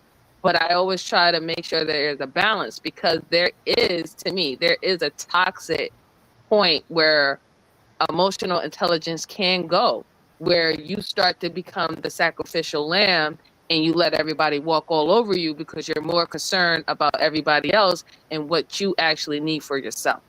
Mm-hmm. Red, what you think? About what? Sorry. What what did you just said? Um, I don't have anything right now. Okay. Hey, Dr. G, how are you? Hey, can y'all hear me? Yes, Yeah. we Hey, Dr. can. G. Oh, hey. Hey, y'all. Hey there. How y'all doing? I'm so proud. Can I just say, I'm so proud of us. Whether it's like 10 of us, the fact that it's just black women over here, while it's other larger platforms within the space community. Thank y'all for being here and showing up. I really appreciate it. Absolutely. It feels You're good. most welcome. Yeah, absolutely. I don't think I've ever been on a panel with MJ or Red. Me either, Dr. G. Yeah, I don't think Okay. so. New Hey, things on the horizon. new things on the horizon. Right now, we are doing the Feelings Wheel. One of the reasons why we did the Feelings Wheel was one, personally, I did not show up for myself in the best way, and making a choice that was good for me as a content creator. I worked myself through the wheel of feeling sad. With that coming some guilt and a little bit of shame, which shame is a horrible feeling. I know you know that. And then with that, just acknowledging that I felt a bit stupid, less than smart, but knowing that I want to get on the other side so I can have some joy. So with that, I was hopeful. I fired up the stream. Now I feel energetic because people have come through and showed some love. I'm stimulated, I feel amused and playful, and that was just me again acknowledging how I felt, dealing with the reality, and then knowing what I needed to do to get what I needed to do to get on the other side of the wheel. So we've been talking about that. We're talking now about black men and emotions and black women and emotions. Um, Mm-hmm. Childhood development has come up in the sense of I don't think we know how to talk about emotions well because that is not how we're raised. You are in a sense, Mm-hmm. boys don't cry, kids should be seen and not heard, get out grown folks' business.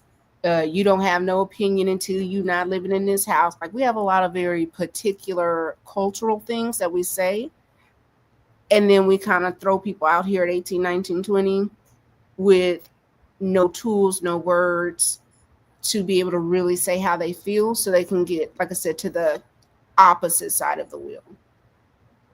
So when you said that you didn't show up for yourself, are you speaking about starting your channel in general or just this particular stream?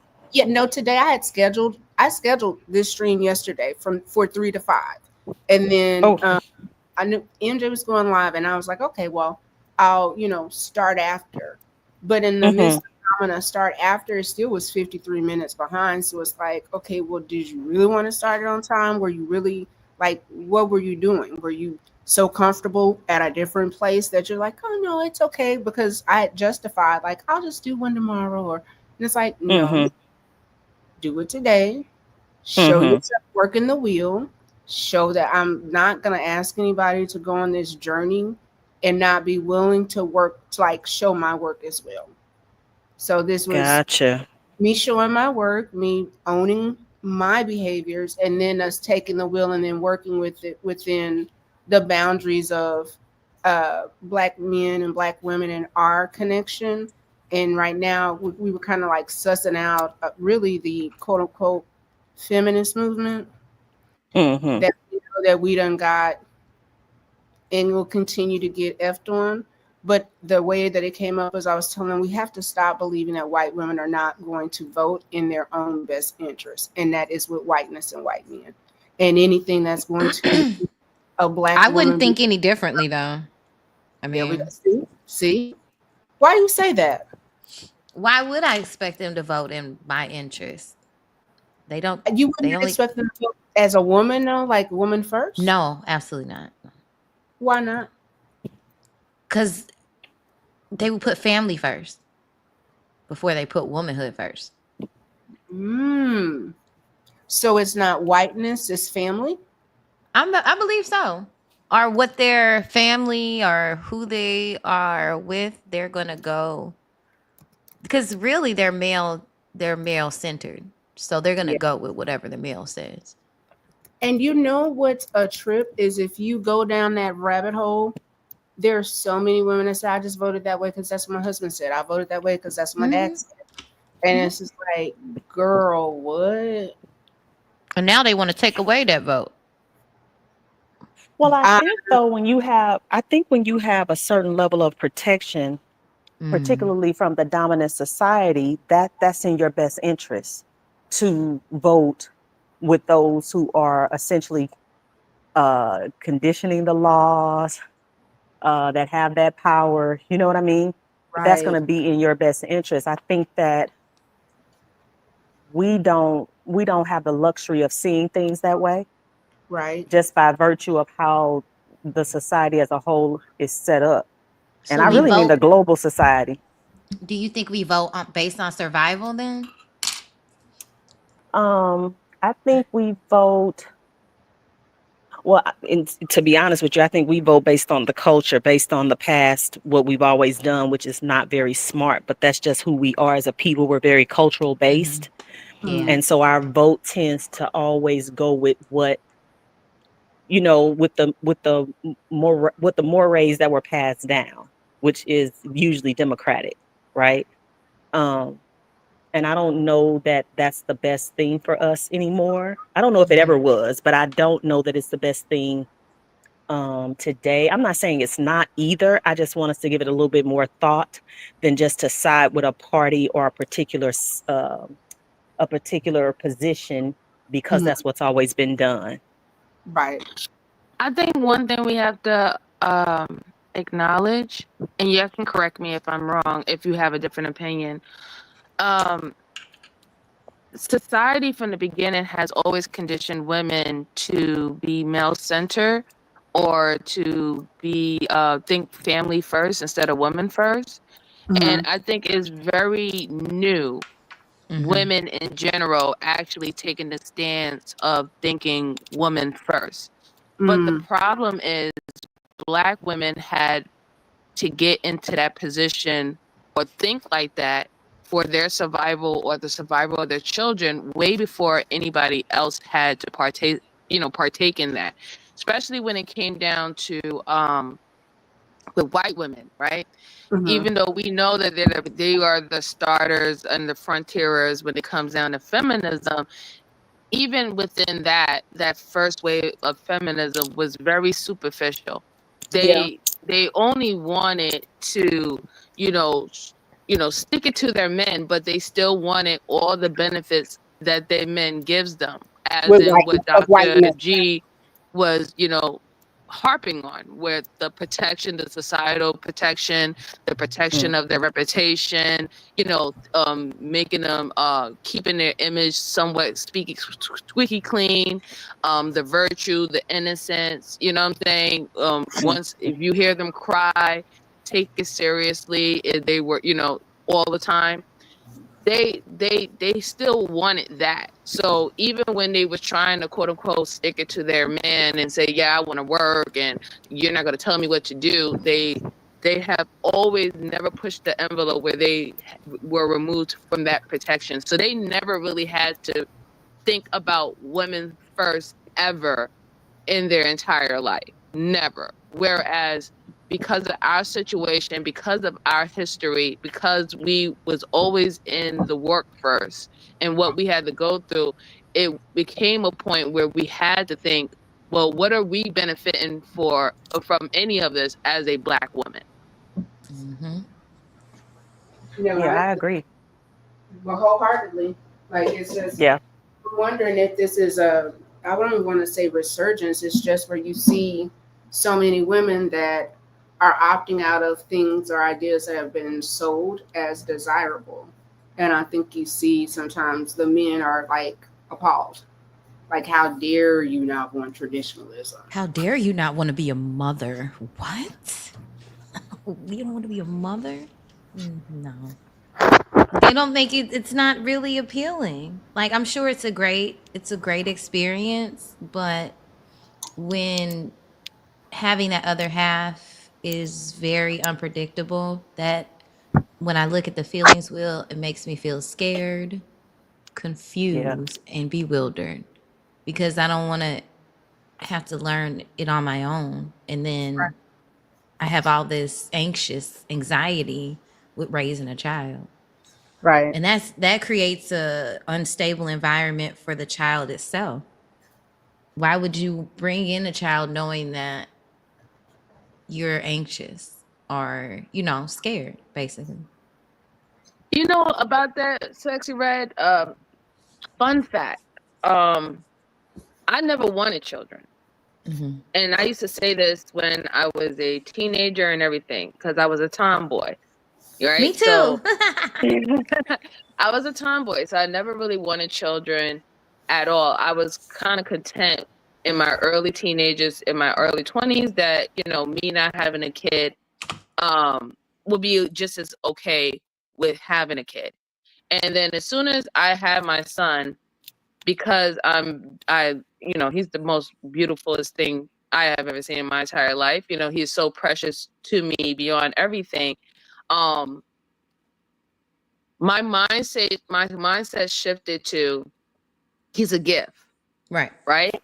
They are He's a a gift. gift, That's how I think of it to begin with. And that's why I'm right? so scared because I think of it like this, but what if he doesn't? See, that's the thing. Hmm. When I had my son, I looked at it as he's a gift to me. Got it. So I will do everything in my power for my son, or even if I had a daughter, right? So it didn't it, like my son's father.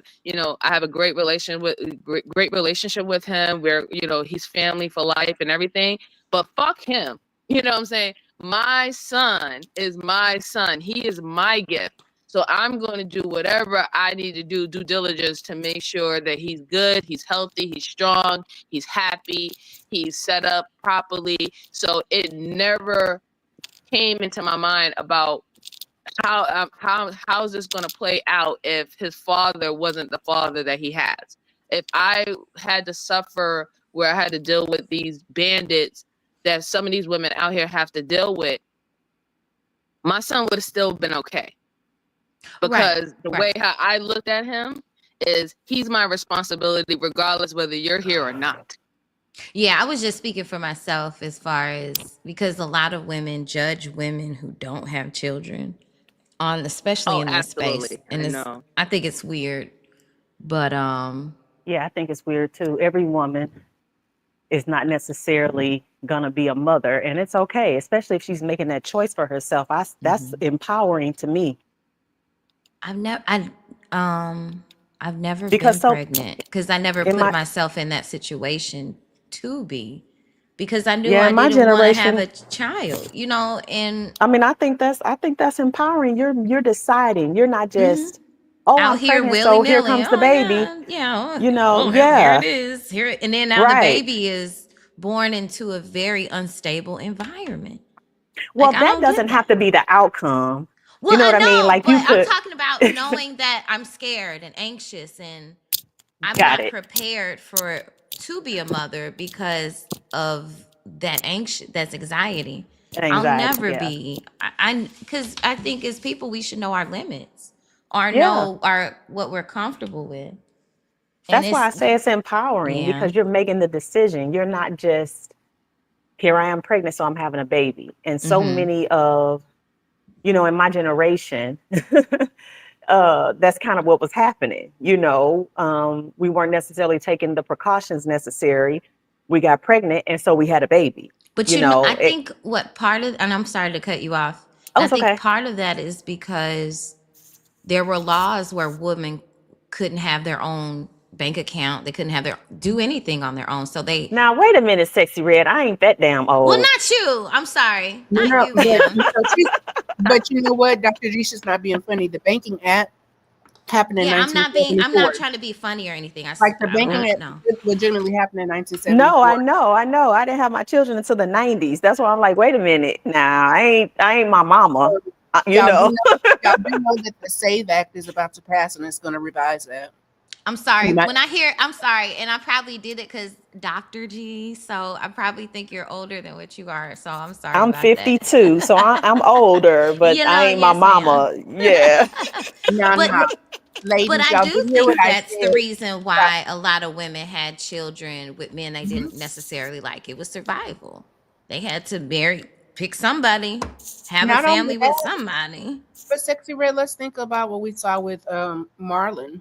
Or was it Dame? Which one of the Wayans got interviewed on Shannon last It Oh, week? was that was Damon. Damon, my favorite. What He did is he cute. say? He's For still his, cute. if you look at his mama picture, what she say? One in the arm and one in the belly, and it's 10 of them things, and they are Yeah. all stair Do they all steps. have the same dad? Yeah. Yeah, my mom is one of like 7. My dad is one of 14. Like what that was, and that's just a generation ago. That's our parents. They didn't have birth control, and they stayed getting pregnant because the men would stay off of them. And now that you got, once you got more than 3 kids, I mean, come on, they gonna start raising each other pretty soon. Yeah. I mean, that's how we were brought up. Like you took care of the people that was younger than you. Somebody older than you took care of you. So it never Hmm. was an issue when people had kids. Like you knew how to change a diaper and go grab the bottle or go get your mama or your TT or your big mama.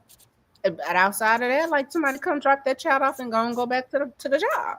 People don't have that connection in that family anymore. And I think that's why a lot of the kids are suffering. I don't think it's a single mother epidemic. I think there's a tribal epidemic. I'm like, just because your son ain't shit don't mean you get to like not do what you need to do as a granny or a auntie or a cousin. He did it, Yeah. but the baby is still here. And that's And why I that's said it's empowering when women decide I'm not, I don't want children, so I'm not having children. I'm not putting myself in a situation to become pregnant. mhm, I find it to be empowering because so many of us, like I said, became pregnant. And so here right. we are with a child. You know what I'm saying? It wasn't a decision except for after it happened, you Hmm. know? Um, and I'm so, a yeah, if you already know that about yourself, then lean into it. I thank and my not, grandfather for that, and for not sure. only that, we talked about it, doctor. I think we found the solution because if men can only have sexual access to their wives, would that not resolve all the other things? Like the body count wouldn't matter because you're only sleeping with your wife, and Hmm. um, loosey goosey outfits and all that stuff. You're supposed to lead her to a chastened wardrobe. But if he don't want to offer marriage, I don't think you should sleep with them. And I'm also That's what I'm telling saying. the young ladies that I do believe that this girlfriend thing is a goop and a gag, and don't do it. If y'all can't, if he ready for that kind of commitment, go on down, and not one of these spiritual marriages that they are trying to goop you young girls into. Hmm. I don't know, Tip. I heard you say that before, and I don't agree. I What you don't think? agree. I don't think that you should just be jumping up marrying some man. You got to know these men. They listen, Yes, they will lull I you didn't. into a false sense of security. So I think the girlfriend phase is a necessary phase. You just have to sort of put some barriers and some structure around Definitely it. boundary. Yeah, Boundaries. girlfriend That's what I was looking boundaries. for, Sexy Red. Thank you. You got to put Hmm. some boundaries around what that means. You know what I Mhm. mean? But listen, you need to be with this man, I would say 2 years before you think about giving up your freedom and going under his leadership. Because you listen, You know Because what baby, though? I was a y'all. girlfriend way longer than I've been a wife. But I'm telling you, on this other side, perks is a little different. You But them 2 years know is what's necessary. Them 2 years is necessary. Oh, I'm Oh not yeah. bugging no. Yes. Nah, them You two. gotta know these maybe men. yeah, Like you need to see 2 years. how they. You need to see You how got to go they through all the feeling conflict wheel. resolute. Like you got to see what happens when tragedy strikes. How do Mm-hmm. they deal with being uncomfortable? How do they deal with things changing at the last minute? If somebody lose their job, how does this man ebb and flow? Like some of these things be breaking them, and you ain't even know they had that in them because you didn't give them enough time to go through something first. You Yeah. know what I mean? So you can see how he rise to the occasion. And I would say the same is true for men. You know what I mean? Is she going to be willing to walk out on you at one false notice? You know what I'm saying? One thing go bad and now she gone. And so Mhm. we need time to get to know each other, before we I start think making these commitments. the biggest problem with all of that is the steps that are being removed to get to the finish line, right? Mhm. Like Yeah, we have a lot of people talking about, marriage will solve everything, but just think about what happened in the 1900s, the early 1900s, late 1800s. What happened to courting? Courting used to last for 2 to 3 years, and there was no physical touching. The parents were involved. They were actually chaperone when you would sit in the parlor and have conversation with each other, the children with each other. Those were important steps that led yeah, to the point where the parents at that time would choose who your suitor would be that you would marry. And we're not even talking about that. We're talking about, hey, just hurry up and get married and make sure that you hold true to your commitments and your vows. yeah, And that I think that's another big problem, and why a lot of marriages end at the 5 year rate. The 5 year yep, rate, they start to divorce because you honestly you marry someone that you didn't know, or you yep. marry The seven someone. year itch. Yeah, you marry No, not someone even who 7 years. had a It don't Just a be yeah, not, seven. 5 year. yeah, It's five. It's it'd be five. like 3 years now. It's so short now, Yeah, right? You marry yeah, someone that you didn't know, or you marry someone who was able to put on a facade. Like my younger sister, she went to Ivy League school, and in her psychology class, she told me that a person can keep up a facade for up to 3 years before the subconscious actually takes over. And I think that that's what we're seeing a lot happen with these marriages that are failing within that 3 to 5 year mark. That the facade of who Hmm. this person really is and what they really want in a relationship, it starts to show up 3 years later, because no other the sunshines and rainbows is all gone now, and they like, okay, I was able to do whatever I needed to do to seal the deal to get you locked in, and now you can't go nowhere. And we hear a lot of men, when they talk about marriage, they talk about locking this woman in, and to the point where they're arguing where they don't want women to even have the right to decide that they can leave the marriage. That's what they literally are fighting for in courts now, that you just can't up and divorce so willy and nilly. Mm. Yeah. The I would say if a whole. woman is trying to divorce, it ain't willy nilly. She done been through some shit. She trying to run. I Exactly. And don't. we know they That's. don't I like guess doing paperwork. it. You I don't think think so, that. Tiff? I think that's the no. That's the biggest thing. It's just like, sir, Oh, this did not just happen. She's probably been right. talking to you for years, sir. Sir, has she been saying? Like I worked in male-dominated fields my entire life. I worked with field technicians and fiber techs. So men that made a lot of money that worked overnight. So you had the ones that they was good, and you had the ones that they did what they did. And I'm like, okay, you do what you do. I know you swerving and bourbon. You don't think she ain't picked up on this, and now you sitting up outside in your work truck crying because she done filed. Like, come on, what are we talking about? I I'm telling you, when I'm listening to these dudes and just kind of playing back my interactions, one, I think they don't believe that a lot of women have the audacity to like not desire to be with a man if it's not healthy and peaceful. they don't get that you would rather have solitude, because some type of way that I am the prize thing, they believe it. They believe it. They believe they're the prize. And you're lucky to have one. And if you do have one, you need to be on your belly in a what do you call it? Prostrate pose, laying all the way down, hands extended, like, oh, thank you, fantastic black man, for picking a lowly black woman like me to show Me personally, love. I think that that's projection. What they when you hear them say that and they're trying to use the "I'm the prize, the men are the prize" situation, that is projection. That is projection and insecurity, because it to me it reeks nothing but desperation. How are you the prize, but you're literally begging for the unworthy one to be with you? Someone who is the prize do not have to beg for anyone to be with you.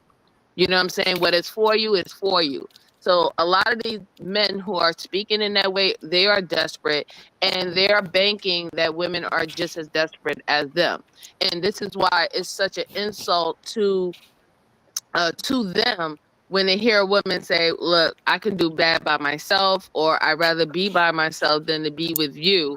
And I don't care how lonely I might be, I will figure it out and I will still have a peaceful life, because having peace in my life is still a fulfillment than what you're offering." It's a straight insult to their whole being. So to me, I think when they say that, that's just nothing but projection. It ain't no way you can think that you are the prize, but you have to beg for someone to think that you're the prize. I They mean, delusional. that's becoming, I don't even think it's delusion. Let me ask this, and let me see if I can do it with It the. seems a little fruity to me, if you want to know the truth. So, okay, Dr. G. So let me just say, Nika, the way that they can, is it coagulate, that they see themselves in every man, and therefore every man can't be bad, because if he's bad, I might be bad. Exactly. Yes, Versus, that's exactly what it It is. yo, I'm like, no, that nigga's bad. He's not like you. Y'all just have the same kind of member. You're not him. He's No, I no. just I think me and MJ can agree with, we've been through similar situations where we're like, "Hey, this guy is not." And then it was huge blowback from the men towards the woman telling them about this particular man. They didn't believe it, and then other things came out and the shit became true. So people look at you like, "Oh, well maybe she was telling the truth," you know? Real well, I sad just mean situations. that this day and age where men want to compare to women, like I don't, Dr. it's G. so different. What Like, about the women's? What about the women? Well, if the women's were the women's, I'm and like, listen, I don't even mean to be critical because it's not this is critical. why I don't mean to be critical. I don't mean to be critical because we've ebbed and flowed here somehow, some way. And I Right. don't know how we got here, but we're here. But it's just very different. It's a different look on what my concept of, It's a what a man is. And Dr. G, uh, you being very kind and very nice. I was on a panel today, and say what I said is, you are not manly. I said it and I meant it. You don't know what it's like to be a man. You do not take care of a household. You do not run anything. You don't know what it is to be a man. So you don't get to talk to me. I meant what I said, and I'm there with a lot of people. It be driving them crazy. I talk to men, not males. If you're a male, that means you have a male member. That does not mean I have to respect you as an adult man that's mature, that has wisdom, that's going to handle me in a way that I can rest in my femininity and not have to come at your throat. Because if I got to come out of character to deal with you, I don't want to. I don't want to deal with you, and I don't have to. So all this bucking and driving, like, we see the people that just be begging for attention. Folks that pop up, like Venus cannot not be on the stream for hours. She pop up, here come 3, 4 same niggas every single time. Dr. G cannot be somewhere for hours. Here somebody come popping in. Here MJ ain't been on here for hours. Nigga, where did you come from? Where you been? You been lurking? Like, this is Oh, here. Why are you getting on the panel every time I get on here and I don't talk to you? You're a weirdo. right. And the fact that I won't give you attention makes you want to tap dance more in front of me is weird. But black men in their proximity to whiteness makes them the white woman of sometimes their emotional bandwidth. They act like white women. They act like Karens. They're just Tyrones. Yeah, it's a strange situation, but I mean, I always like to look at the root causes. Um, What do you think you the know, causation could be, though? well, we've just had a lot of many generations where the men weren't there for whatever the reason, right? Whether they were pushed out or they left, it is inconsequential. Here What we are generation was today with that? all these generations of no men in the home with these women. I don't So Dr. G, I was there, but I'm not. Because here's the thing. Every I know I woman, get pushed back on that every time I say it. yeah, because here's the thing. Every woman didn't have an ideal, spectacular mom, nor may she have had the best of womanhood in front of her. Yet there is a level that women can operate at. And it's not that men have a lack of examples. They have the same, if not more, access to really good men as I don't think examples. that's true. I don't think that's true. I Really. don't. And I think in the home, even if the mother isn't the best mother, she's still an example of womanhood, right? But when you have a boy in the home, where is that example of manhood? Like every day, waking What up, what going to sleep. Like where is that? And you don't channel the lessons I learned. The biggest lessons I learned about my life came from women that were connected to me in some way, not just some random woman. if most So I don't know that the boys could just pick up life lessons from some random man every once in a while. I don't think that's how that works. so a couple things. Um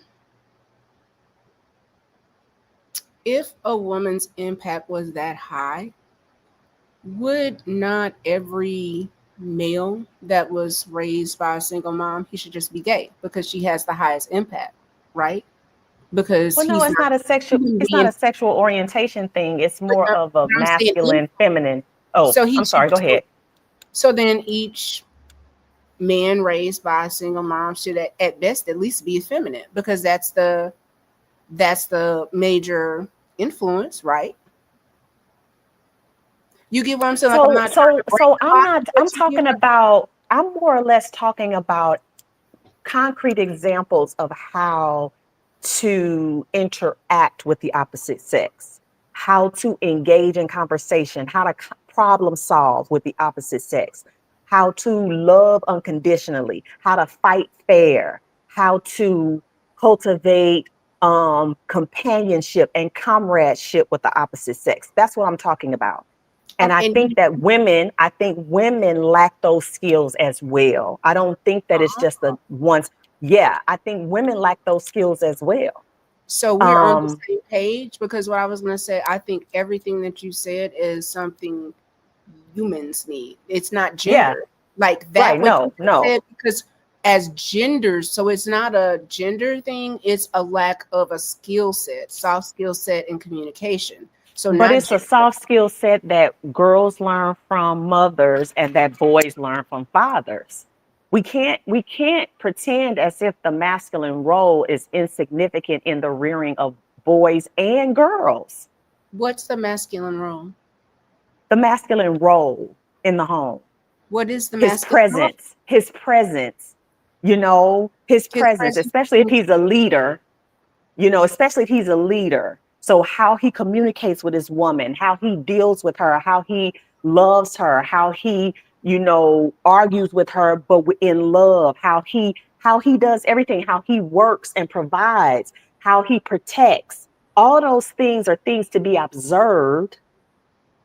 These are observable things. And if you don't see that happening, how are you supposed to cultivate those those actions and those skills. And then for the girl, how do I know how to choose if I don't see modeled before me what's a good example of what should be chosen? Can we look? So let's ponder and wind this out, right? Okay. One, I don't think it's gendered. I think if we were taught again to honor our feelings from jump, regardless of who was making us feel that way, we wouldn't even put a gender on top of it, because what we would say is, for kids, if this person makes you feel sad, mad, or scared, there's a reason, and let's investigate it, because it's either you have a falsehood that we need to work out, or this person is a threat and we need to honor it.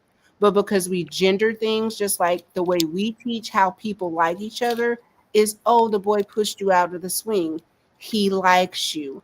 Oh, he pinched you, he likes you. So the messaging that we send on top of, oh, I'm spanking you because I love you, is love can be abusive.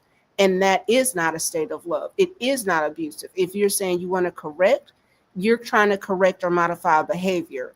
But the love part that we throw on top of it jacks everybody up, because now you have taught your child that abuse and love can come in the same package.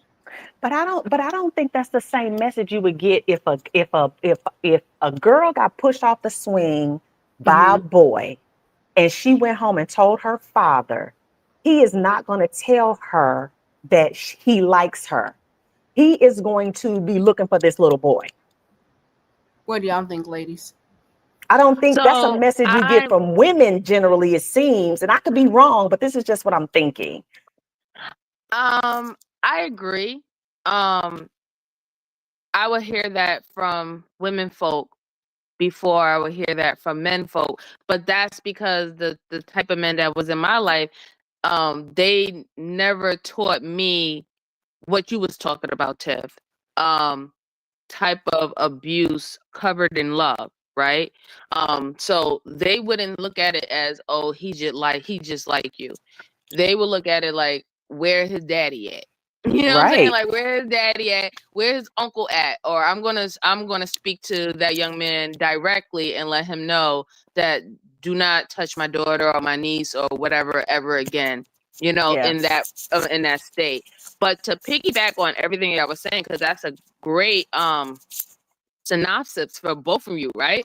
Um, my thing is that I think when it comes down to our boys and our men, they are having a hard time. I admit that.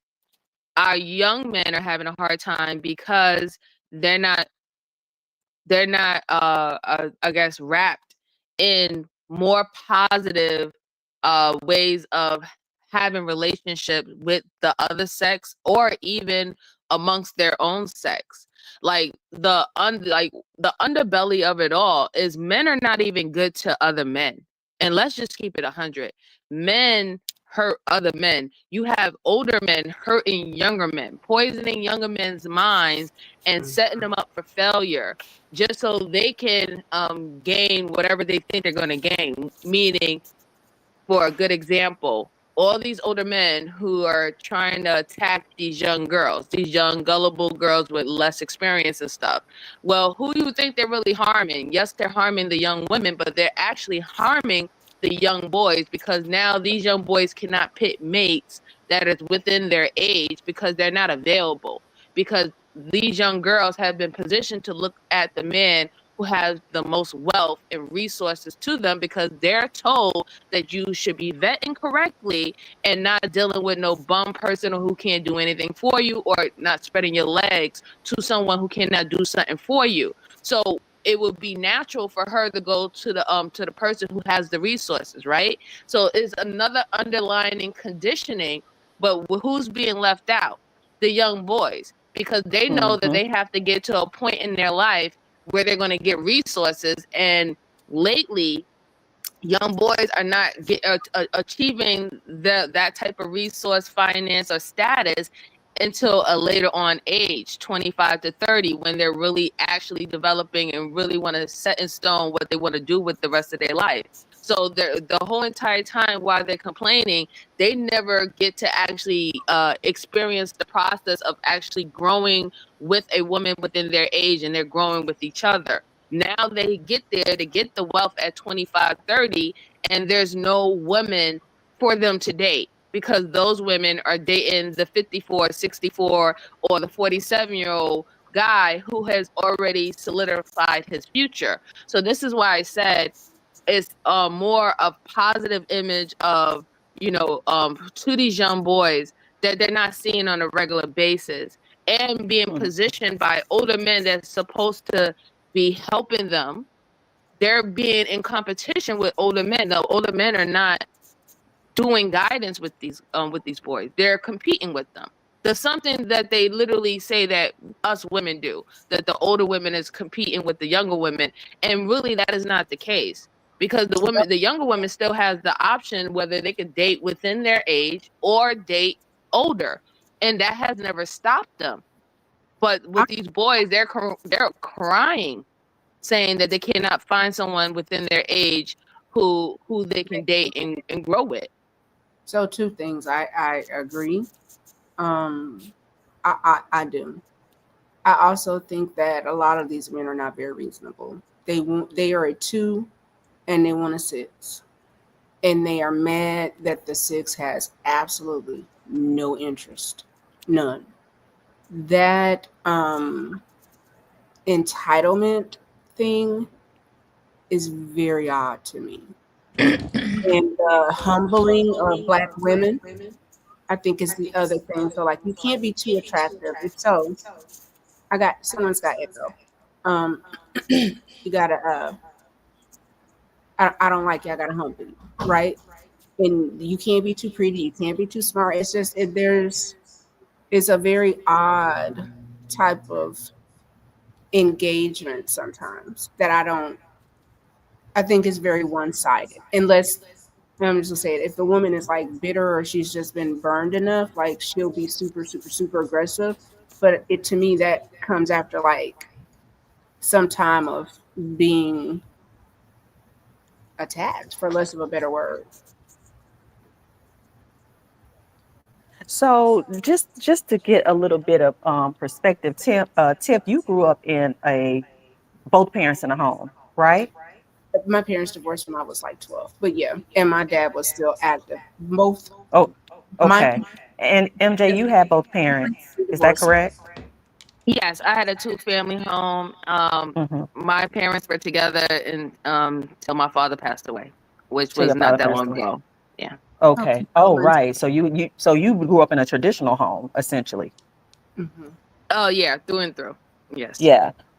Right. You And know, so see, part of my position or part of my opinion comes from my lived experience and mm-hmm. now looking back, right? In reflection. Recognizing that many of the mistakes that I made um were just par for the course for not knowing, just not having enough experience, not seeing enough, not having enough examples, right? Sure. And that's not an excuse for me because some of the decisions I made were just me saying, I'm going to do me, right? Right. This is what I want. This is the decision I make. And so, boom, you bump your head. Okay, boom, that was wrong, right? So you hopefully don't go down that road again. However, when you have models in front of you of what things should look like, when you have love from both parents, right? And affirmations from both parents, you're able to actualize who you are and your standing in this world from both parents in their own way. Because women do it one way, men do it differently.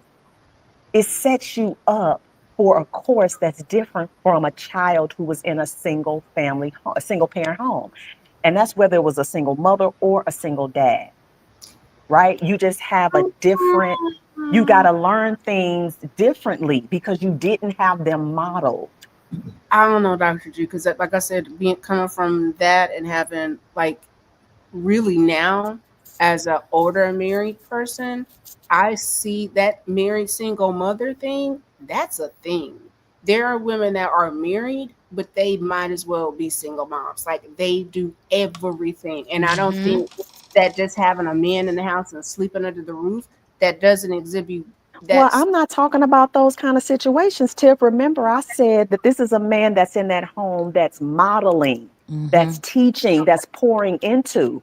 So I'm not talking about, because so I've never lived with my dad. I've only probably been in company of my dad 3 or 4 times in my life, right? mm, But there was a step parent who was terrible, mm, terrible. So there was a man there, right. right? It didn't make any difference because he was terrible. He was not a good man. So I ain't talking about a situation like that. I'm talking about a situation where you have two adults who are in it to win it for these kids.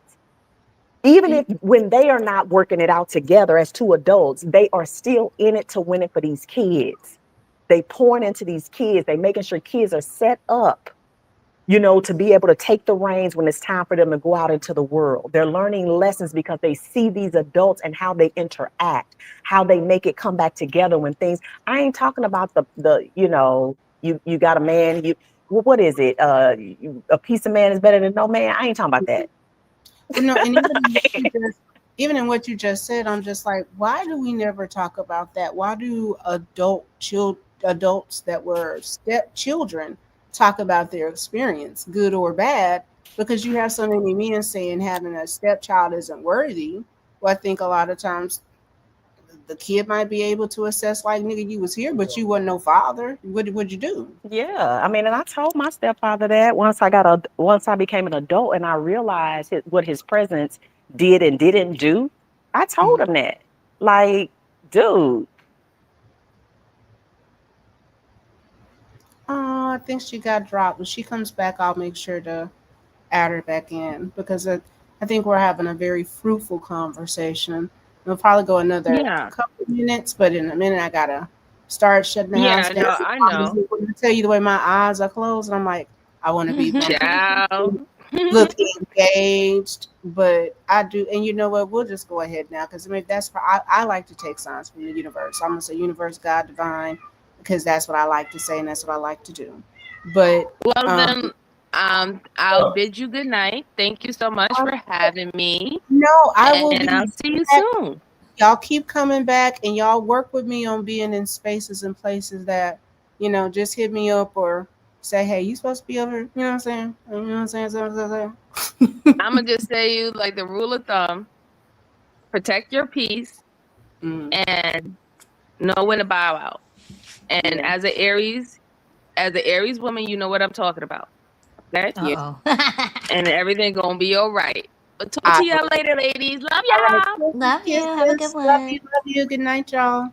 Thanks for having me, Tiff. Have a You're great night. welcome. You too. Thank you for coming, Red. I appreciate you so much, sis. This is great live. You're doing really good, and I can't wait to see more in the future. Thank for Thank having me. you. Bye bye.